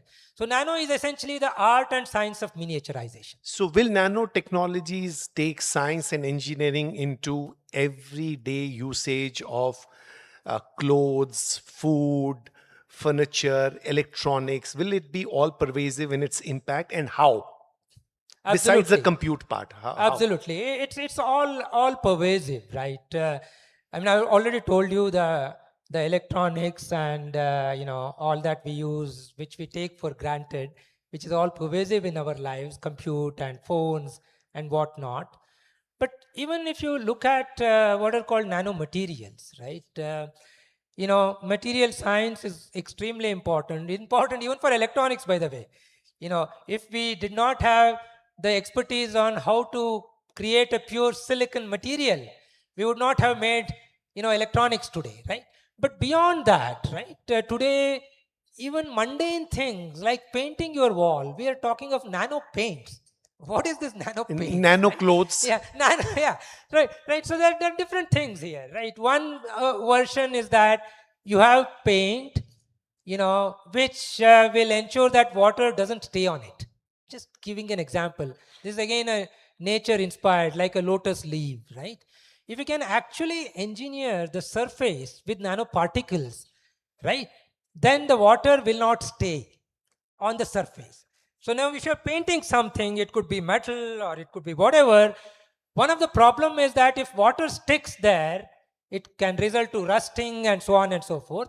In such mundane things and paints, we are talking of nanotechnology today. Right? On a very different trajectory, just curious, and I think some of them also maybe, will nanotechnology help us substitute food and get food as a digital stack in 5 years from today? Well, at least I don't like that. But I we don't also think don't it like will- many things, but is it what- possible? But what will nanotechnology contribute in the whole ecosystem of food production, starting from agriculture all the way to food processing and so on and so forth? From agriculture today, we are talking of nanosensors. Yes. I mean, we have to use water. Water is a scarce commodity. We're actually talking of humidity sensors. These are nanosensors, which are network of humidity sensors, which are autonomous, so that they figure out when you need water to be irrigated, and then they turn on the water and turn off the water. That's an example. Again, using nanotechnology, we are creating what are called, plant diagnostic systems, right? Is the plant healthy or not? Then food processing chain, we are creating a lot of interesting nanotechnology solution. There, I think you will see a lot of nanotechnology. Food adoption. stack. There is also a thing that is called, people are working on it, not so much on plants, but already on meat. They are Yes. trying to create what is called an artificial meat. Right? But I think let's stay No, away from that. no, But I think it would be all pervasive. Yeah. Exactly. So, I mean, the point is that nano, once you start mastering it, it appears that the next decade could be the decade when one would see a huge eruption in innovation around Yes. nano. And in that case, it will be all pervasive, right? Is that the right? Absolutely, yes. Great ideas. You should visit CeNSE very soon and get some ideas started. That's really nice. Fascinating.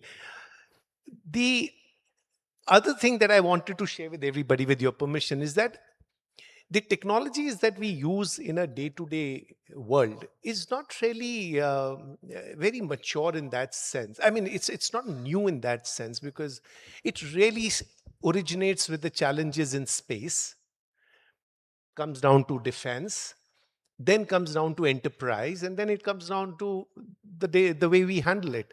And you saw the example of how they're looking at wars of the future. Imagine an aircraft flying at 8,000 kilometers per hour. The impact on the body, the impact on launch systems, remote control. Sir, what's happening there? How will wars be fought in 5 years from now, aided by all electronics, AI, nano, chips, GPUs, remote controls, unmanned vehicles, drone swarms, etc.? Please paint a picture for us and tell us how science and engineering is influencing it. Yeah. Good morning to all of you once again. So I try to capture this big picture. In fact, even if I give an answer, this answer might not hold a few years from now. See, the dynamics that is changing in the warfare scenario.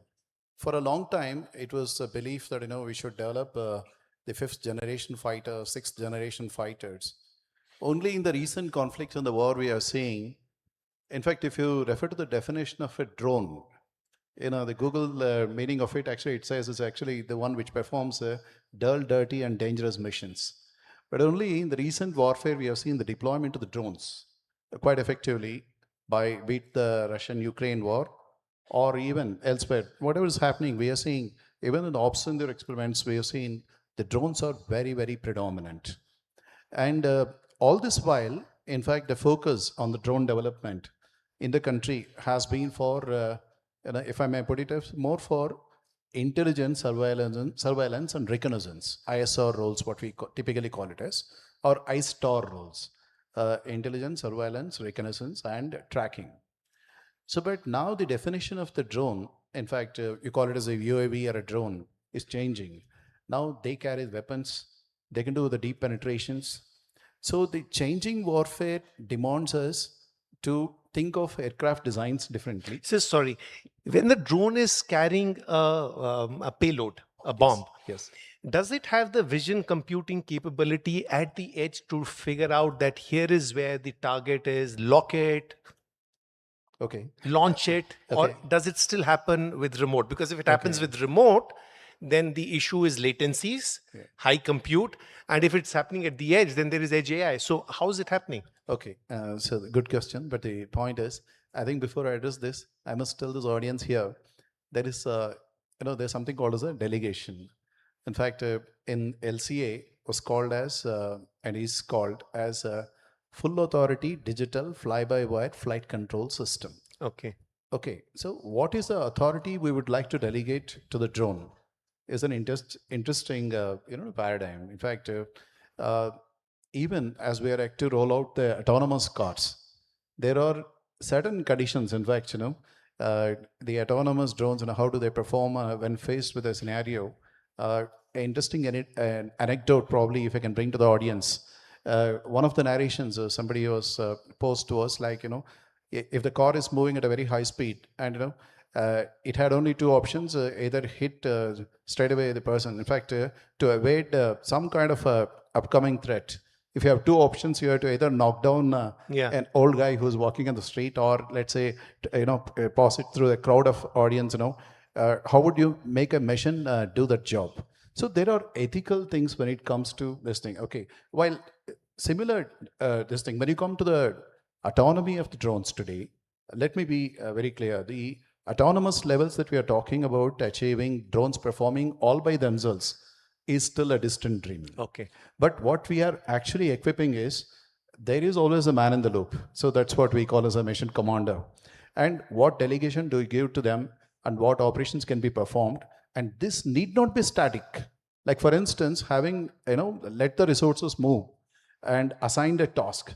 There could be some level of autonomy for dynamic decision making, dynamic track corrections, that to evade the, let's say, an upcoming threat. The drone cannot wait for a command from, let's say, the commander. Some of the things have to be automated, otherwise by the time you issue a command and the drone actually takes the path away.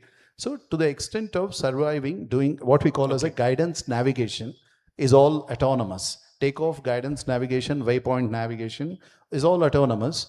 But delegation, when it comes to the dropping the weapons, is something that we may have to keep it reserved with the man in the loop. Or you may not want to share with us. Defense.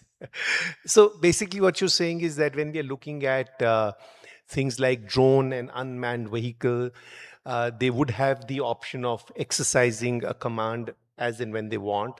You have to delegate an authority. So that means a lot of electronics, a lot of control systems, a lot of AI, so they're very, very rich in advanced technologies when they are going there, right? What are the areas, Professor Bhat, coming back to you, what are the areas that you think, you talked of patience, perseverance, innovation. What are the next 2 or 3 frontiers, if students today have to start looking at, which are really areas where you believe that India will leapfrog, the infrastructure is ready, and students should look at investing their time in exploring those subjects for seeking a career? One obvious thing, even if me saying that AI, right? Everybody is tuned to that. But AI what? AI at the infrastructure level, like the way you said? AIX, I would like to call. AI Edge. AIX. Because AI, you see, today we are even talking about using AI to accelerate science. This was not heard of in the past, right? For example, the Nobel Prize 2 years ago for physics, it was given to somebody who invented neural network, right? That created a buzz in the physics community. And for chemistry, it went to this DeepMind team for AlphaFold, right? So the idea here is AI is not just using Gemini for our day-to-day queries, right? AI is beyond that. In your learning, you could use AI for multiple things, right? In fact, we are talking about today, often people say that, yes, I can use AI for literature study. It can help do a research literature study in an accelerated fashion. But people are thinking ahead. For instance, in 20 years down the line, can robot get a Nobel Prize? Think about it. Can you have a robot who can get a Nobel Prize? See what all is required in this technology? Everything that you can imagine. It is not just AI and software and data science and computer science. There's mechanical engineering. There's autonomy, right? And this robot has to do some science. It could be physics, or it could be a biology experiment. That robot may be going into a wet bench and doing some, test tube chemistry and what have you. I think sky is the limit. That's why I call it AIX, right? So please think about that. That's one area. The other area, of course, semiconductors, I have to tell you, because India's semiconductor mission is ongoing. That's going to be a huge opportunity. But also the energy. See, energy, sustainability is no longer a buzzword, right? So, if you really want to have other means of energy other than fossil fuels, right? There's a green hydrogen mission, for example. A lot of opportunities there. Chemical engineering, mechanical engineering, electrical engineering. I think there are many, many interesting opportunities that are coming out. And of course, he can talk more about other opportunities. I'll come to him. But essentially what you're saying, and the message to everybody, if I may paraphrase you, is that don't be invested in AI only at a superficial level. Go deeper, right? Absolutely. And AI, you're saying, is applicable at a semicon level, electronics level, robotics level. Go deeper and invest in some of these areas. Stop using Gemini. That everybody does. You can use Gemini, but go beyond that. We all use Gemini, okay? Sir, defense has always spawned a very large number of people in the supply chain, in innovation, R&D supply. What do you see happening in India with the next gen, next gen fighters being? I understand there'll be a made in India content, control systems being offloaded to Indian companies. What type of areas do you think will be very lucrative for students to look at from a study, research, and startup perspective? It's a good question. I would like to tell the audience here. First of all, there has been a shift change in the DRDO, Ministry of Defense. In fact, it was almost a monopoly in the, we were running it as do the design, development, and manufacturing to some limited series production. All these years, we were doing it in-house, of course, with a little bit of engagement of the industry. Now there is a change in complete, the Ministry of Defense wants the scale of production of the defense R&D go beyond just the DRDO organization. We have to embrace the industry, academia. So we have 15 DIA COE centers. Today, we have startup companies, startup initiatives are given a greater push. I would want the students to actually approach we have at least 40 labs across. In fact, any innovative startup idea, which could actually directly, be beneficial to any of the development ongoing, they have a huge opportunity. We have young scientist laboratories, which are 5 of them, which are instituted by the Honorable Prime Minister.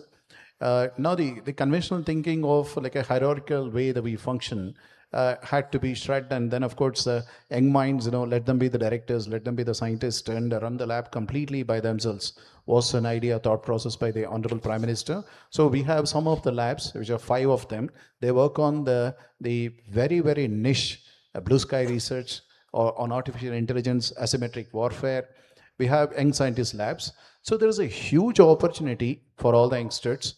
And as I was mentioning, the aerospace is, aeronautical engineering is one discipline where it's a multidisciplinary, like the professor was telling, right from the aerodynamics to structures to propulsion to avionics, communication, all the aircrafts which fly, the communication paradigm is a huge thing. And autonomy and artificial intelligence in the X domain. In fact, rightly pointed out, right from computing to building systems to miniaturizing electronics, to the software. Of course, the software is seen in India. And in control a big way. systems. And control systems. So there is a plethora of opportunities. And with the scale of production going high today, and most of it is being outsourced to the industries, and the labs have been confined to doing very strategic work, which probably, the industries would want to stay away from it for the kind of failures that you can have, or the investments that one wouldn't want to put in. So that way, there's a huge opportunity for the young minds. That was. So just to paraphrase you again, DRDO also has an initiative to encourage startups.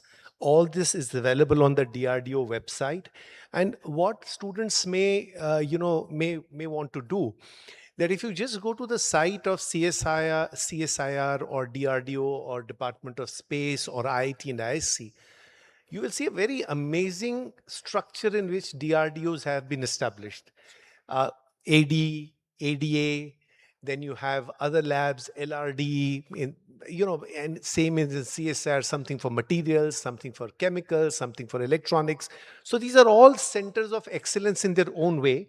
And in association with them, I think, if I may, an association with them at this point in time would be hugely beneficial. Now we have just last 3 minutes. One question, sir. Everybody wants, and you all both advised patience, perseverance, motivation, and then innovation. Where do they start? They have marks to take care, they have a job at hand, there is pressure from the faculty, from the family, from companies, and their aspirations. Where does the journey start? How do you start investing time in innovation, and what are the benefits? So maybe, and when will they realize the benefits? I think two things. One is, for students all through their journey, you mentioned marks. Marks are important, but I wouldn't really put too much value on it. I think your learning outcome is what is important, right? In whatever you are doing, because at the end of the day, whether you go for an interview in company or DRDO or wherever, they will not look at your marks, right? Sir, our HR head is sitting there. He looks at marks. The problem is... Maybe they look at the marks for initial screening.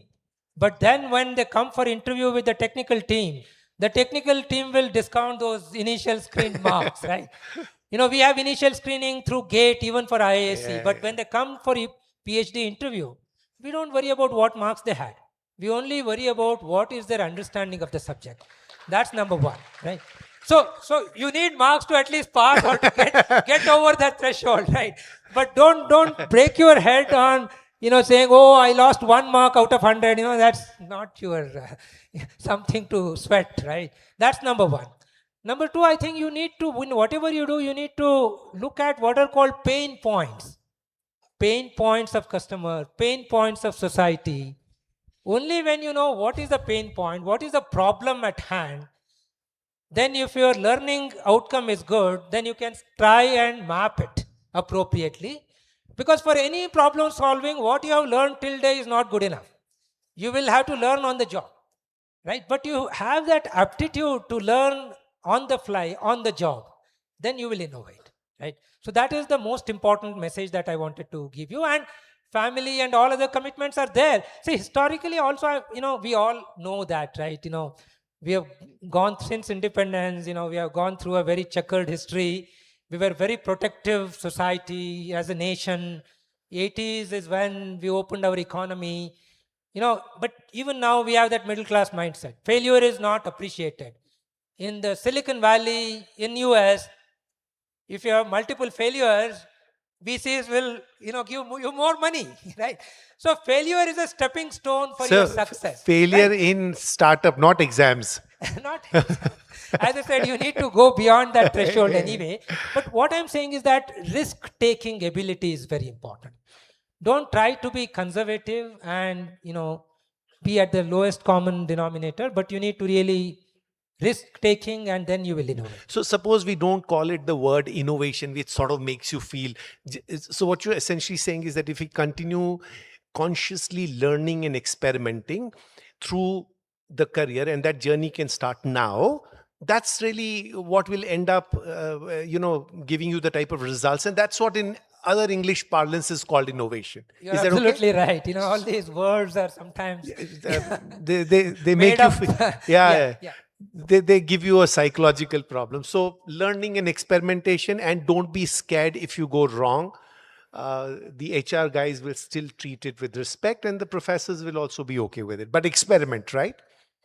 What about you, sir? What's your advice? Where do they start this journey on learning and experimentation? I would say actually the choice is In fact, other day when I was called for a Kendriya Vidyalaya school to talk to the audience, everybody has to drive their passion. You please, I think all of you is very selective. Don't choose, be it engineering or anything, just because only, I'm interested in making few Sir, bucks. sorry to, does it take time to find the subject of your passion? No, Does it not take really, time or not does really. it happen But immediately? the talent search is important because, like say, I can give you several examples. If you are not the one, with a keen interest on a subject and yet forced to sit on, especially in the kind of R&D, okay, this is not a place where, you can actually do jobs as routine. One should be innovative. You should be, the questioning part of like, so why am I doing? What am I doing? Inquisitiveness should be there. Learning should be part of a day-to-day this thing. And so, irrespective of the discipline in the engineering, we have opportunities across the entire spectrum, from material science to mechanical engineering. In fact, one thing I often, having grown for three and a half decades, I sometimes, when I started career as an electronics engineer, then I went to IIT Kharagpur to do computer sciences and shifted my passion to doing aircraft system designs. Now, off late, when I start doing the structural design engineers, I feel I should have done a mechanical engineering. So the point is basically, no, but one good thing in the engineering discipline, which I must really, I used to wonder as an engineer, why do we do opt the elective courses, and besides the core disciplines, some broad spectrum knowledge across engineering disciplines and core domain expertise on one vertical, which you would like to call it as a specialization for yourself. And we should continuously acquire that kind of a sense of a wisdom. That's my point. So thank you very much. There are lots of questions that I noted down, but there is a big thank you which is appearing on the screens here. In a sense, the message from you to the students is focus on learning, experimentation, be inquisitive, keep questioning yourself. The journey can start now. It's not a very expensive journey. It will end up always have a good end, and the opportunities are a lot more in newer areas that are emerging, like energy, quantum, control systems, defense. And the ecosystem in the country has proceeded to be very, very mature. IISc has a startup culture, startup program, startup mentorship. DRDO has. So now the ball is in their court.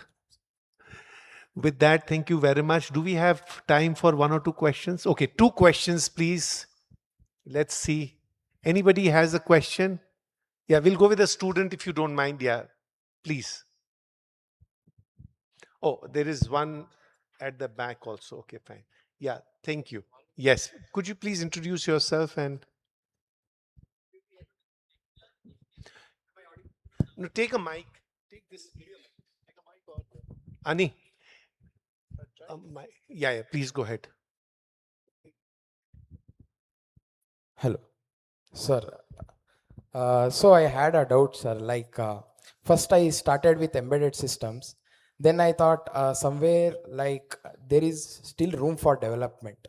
So then I understood, okay, this is the VLSI part. There where I got to know, okay, there's a branch called VLSI where this room where it is required, that will be fulfilled. So sir, I started going deep into VLSI, and now recently I heard that by 2030 the Moore's law, that is every year the transistors will be doubled on the chip. So sir, this is going to saturate based on the material, that is silicon we are using. So I got the answer before, as you said, the gallium nitrate. So I got the answer for one of my doubt, that is gallium nitrate. Can you tell more about the gallium nitrate, and can we go beyond nano? And also sir, sometimes I fear if what VLSI also gets saturated and we may not get jobs or something like that. So I just wanted to know about that also. Thank you. Okay, so the question is about what next? Yeah, Gallium sir. nitrate and what next? Yeah. No, but first thing I want to tell you, I say this to all students, is that you shouldn't have fear. number one, right? I mean, as I said, if your learning is foundational, then you can adapt to the environment, right? Very nice. So don't worry about these buzzwords, Moore's law, VLSI, gallium nitride, because you get lost in these buzzwords. As an example, you talked about Moore's law. Moore's law will never die. Take my word. It will continue for the next 20 years, right? So Moore's law's death was predicted 2 decades ago. Yeah. Okay, so don't get lost in those things. And you also mentioned you got an answer, gallium nitride. Gallium nitride is not for Moore's law. Because this is what I mean. You get lost in these buzzwords. Moore's law is about cramming more components on chips. Gallium nitride is not for that. Gallium nitride is for the niche application, high power, high frequency, where you're not cramming more transistors. It's 1 or 2 transistors only. So it is not a replacement to Moore's law, right? So the message I'm trying to tell you is that silicon technology will continue. There will be new materials will augment. There are 2D materials. Many things are happening. There's 3D integration.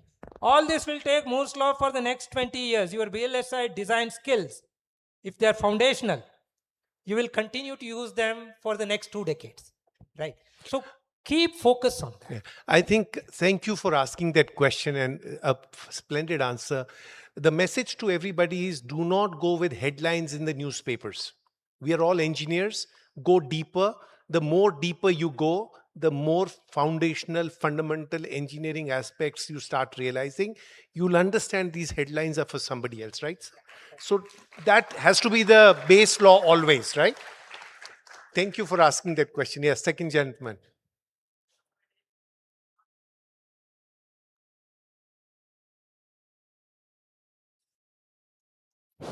Hello.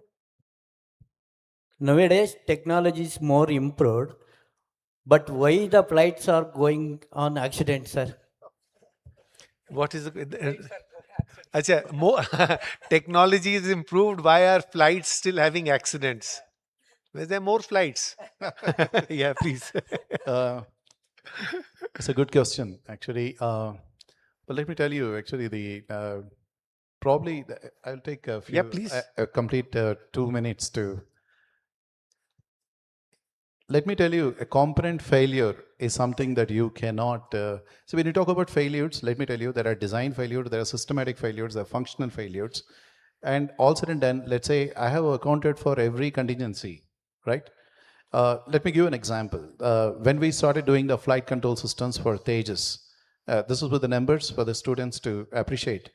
So the first thing that was told to us was, you have to build an aircraft with a probability of loss of control 1 into 10 to the power of -7. That means in 10 million hours of flight, 1 loss of control is acceptable. Now that if you actually translate into the number of fleets that you have to do and the number of sorties that you have to do before you encounter a first failure, it almost comes out to be very, very limited, and it's an acceptable thing. And as a hardware system engineer, software, first of all, the redundancy is a different subject altogether. I will not touch that field now here. But any component you take, it has not got an infinite this thing. There is a failure is certainty in a component. If you see it's they go back to the reliability equations, e power minus lambda t. So the failure is with what probability? So if the system demanding is more and more demanding, okay, that's why the LCA flight control system, which I said is a full authority fly-by-wire flight control system, has got a redundancy. When as a computer designer, I was in fact part of the team which did the digital flight control computer. We couldn't realize the computer with one single computer. We thought if you have to actually apportion this probability of loss of control into all the subsystems and what reliability levels are demanded on each of the unit. Okay, the one channel electronics with the available failure rates of the hand-picked components, you cannot achieve that. So it had to be made quadruplex, which means all the 4 channels. In fact, to the audience here, it will be quite interesting. There are 4 channels, all of them are computing, and there is something called as a fail-op, and fail-safe. If one of the channel completely, because of the random component failure or anything, it winds up, the pilot need not even worry. The caution comes and the flight continues and there is no problem. So failures are random and they're likely to come, and they are bound to come. But they're getting a probability, and then the two likely failures striking could be catastrophe. Now, off late, though, when I say this, probably it might be with an exception. People have to bear with me on this thing. So most of the failures, what we are now seeing is, it has also got to do with the question that you asked me in the beginning. What level of an autonomy can we give to the software which is sitting in the computers, to do the stuff by themselves? Now, if you allow the autonomy beyond what this thing, sometimes there is an incident that's happening in front of you because the autopilot is doing functions and the pilot actually staring at it and it has no control. So software errors are likely to come, and of course, that's a big subject by itself. So with the best of the systems, now failures are inevitable part of this thing, and if there is not very significant and not systematic failures, that should be it would have, in fact, even as we maintain the fleet of the birds, we look at the history to see that each of the unit, when it comes back, has it met the minimum meal time between failures before it is actually comes back to the services. So that's in short, I would say. And software failures is something that we should be really careful about, because and incidentally, let me just share with you one of the hypotheses that somebody has put up in the recent flight failure that we had about the Boeing was the single event upsets that could come because of the radiation. Okay, notwithstanding, you have put everything, and can the radiation affect the electronics and cause a bit flips in, let's say, as you go lower and lower in technologies, and you're working with 1.5 or 5 volt core chips and things like that, the available margins are very, very minimal. So radiation effects on electronics is again a big subject. So these are being addressed, and robustness is being added to the system.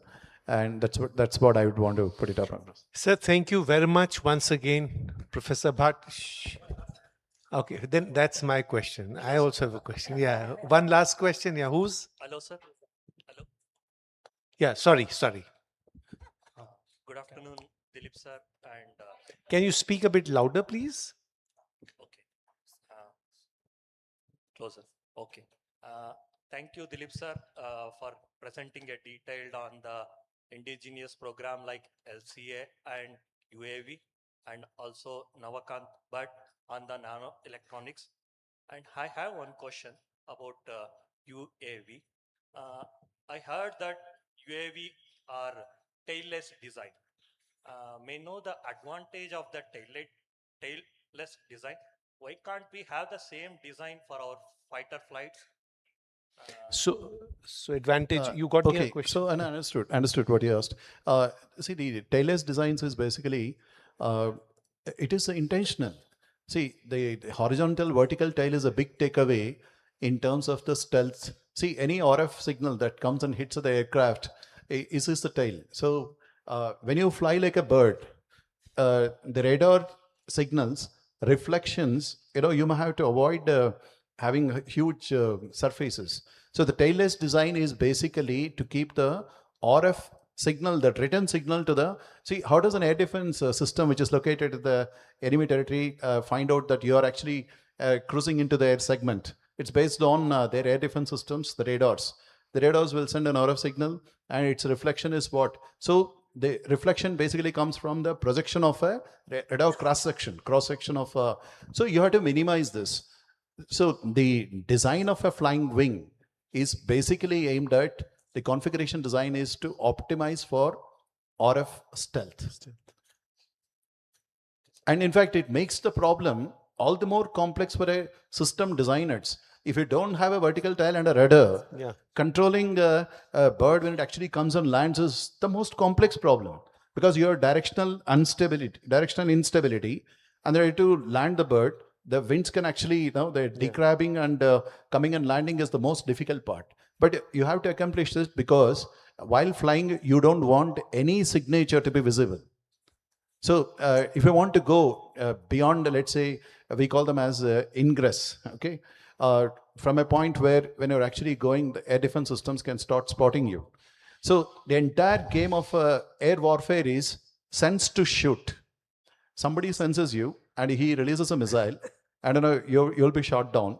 So how long can I make myself invisible, and how deep I can penetrate and can drop a bomb myself, and return to the base. And this is actually the kind of a warfare.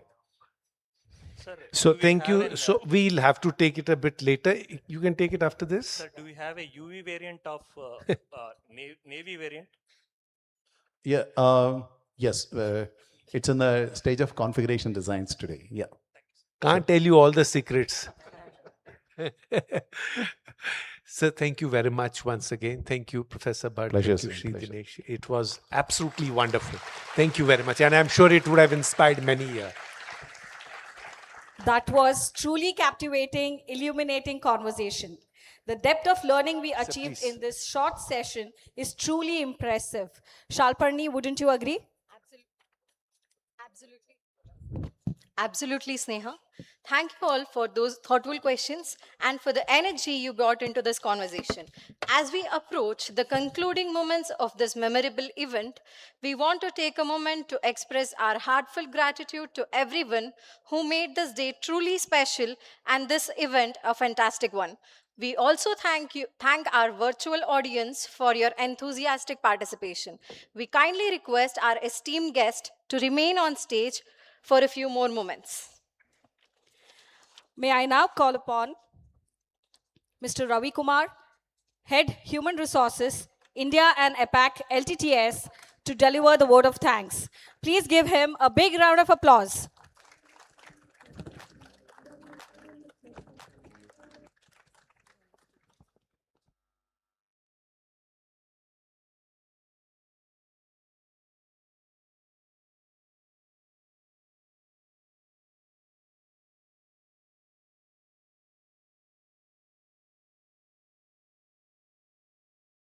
Check.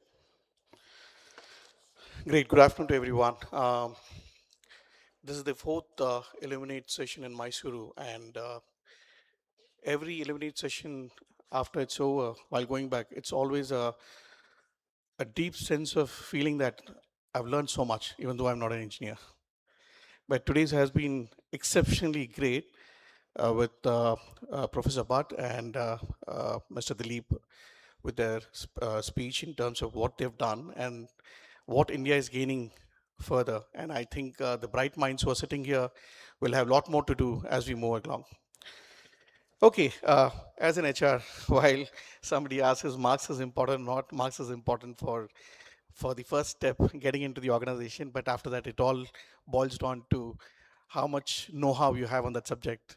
And most importantly, what Mr. Dilip said, it's the passion which carries forward, right? Any subject to that matter, if you have passion, you will be successful.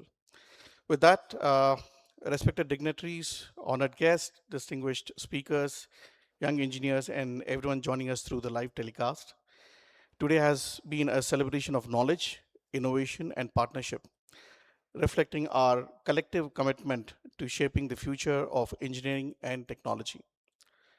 Therefore, I feel privileged to deliver the vote of thanks at the conclusion of fourth edition of Illuminate, a meaningful collaboration between the National Institute of Engineering and L&T Technology Services.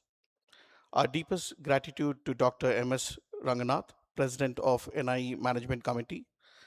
Sir, your visionary leadership and steadfast commitment to strengthening industry academia collaboration have been instrumental in bringing Illuminate to life.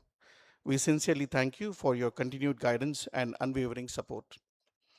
We extend our sincere thanks to Mr. Niranjan Simha, Vice President, Mr. Uday Shankar, SB Honorary Secretary, Dr. Nagendra Prashar, Principal of NIE, and Satya Kumar, Honorary Treasurer. We are deeply grateful for your support.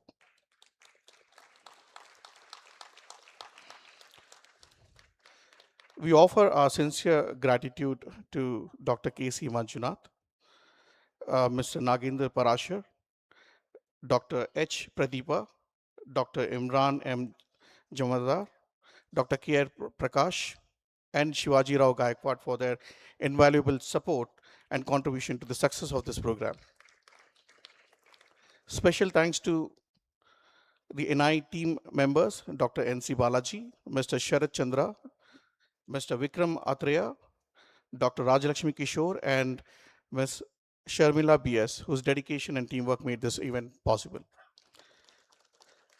We would like to place on record our special appreciation for Mr. Harshit Divakar, Training and Placement Officer, and his entire team. Your tireless work, both seen and unseen, form the backbone of this event. We truly appreciate your exceptional commitment. A special acknowledgement goes to Mr. Shashidhar Dongre, Center Head LTTS Mysore, for driving this initiative with purpose since its inception. We also thank Mr. Ashish for skillfully moderating the panel discussion and enriching the conversation with his insights.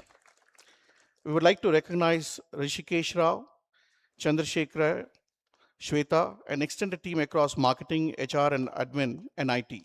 Aniruddha, Sheetal, Suvarna, Debrita, Ashwin, Sneha, Raghu, Suhas, and Deepak, and their extended teams. Your behind-the-scenes efforts ensure the flawless execution of today's program.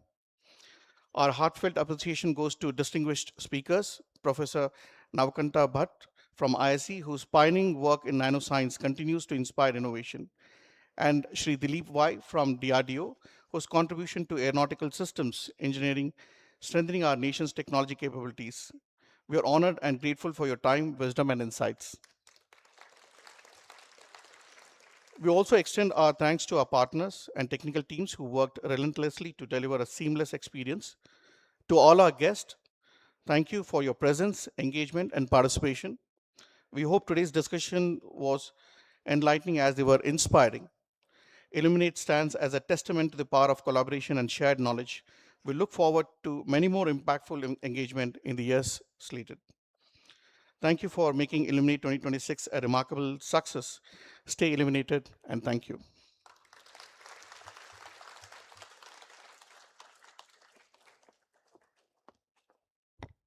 Thank you, Ravi. It's been wonderful hosting and sharing this experience with you all. We hope you are leaving today feeling inspired and enriched. Thank you for your presence and support. Hey, wait, Shalparni, we have a surprise segment. So I would request everybody to remain seated. From atoms to atmosphere, we had an enriching session. Now it's time to create a small memorable act. I would request our distinguished speakers to please come on stage. And in the meantime, I request the audience to please remain silent.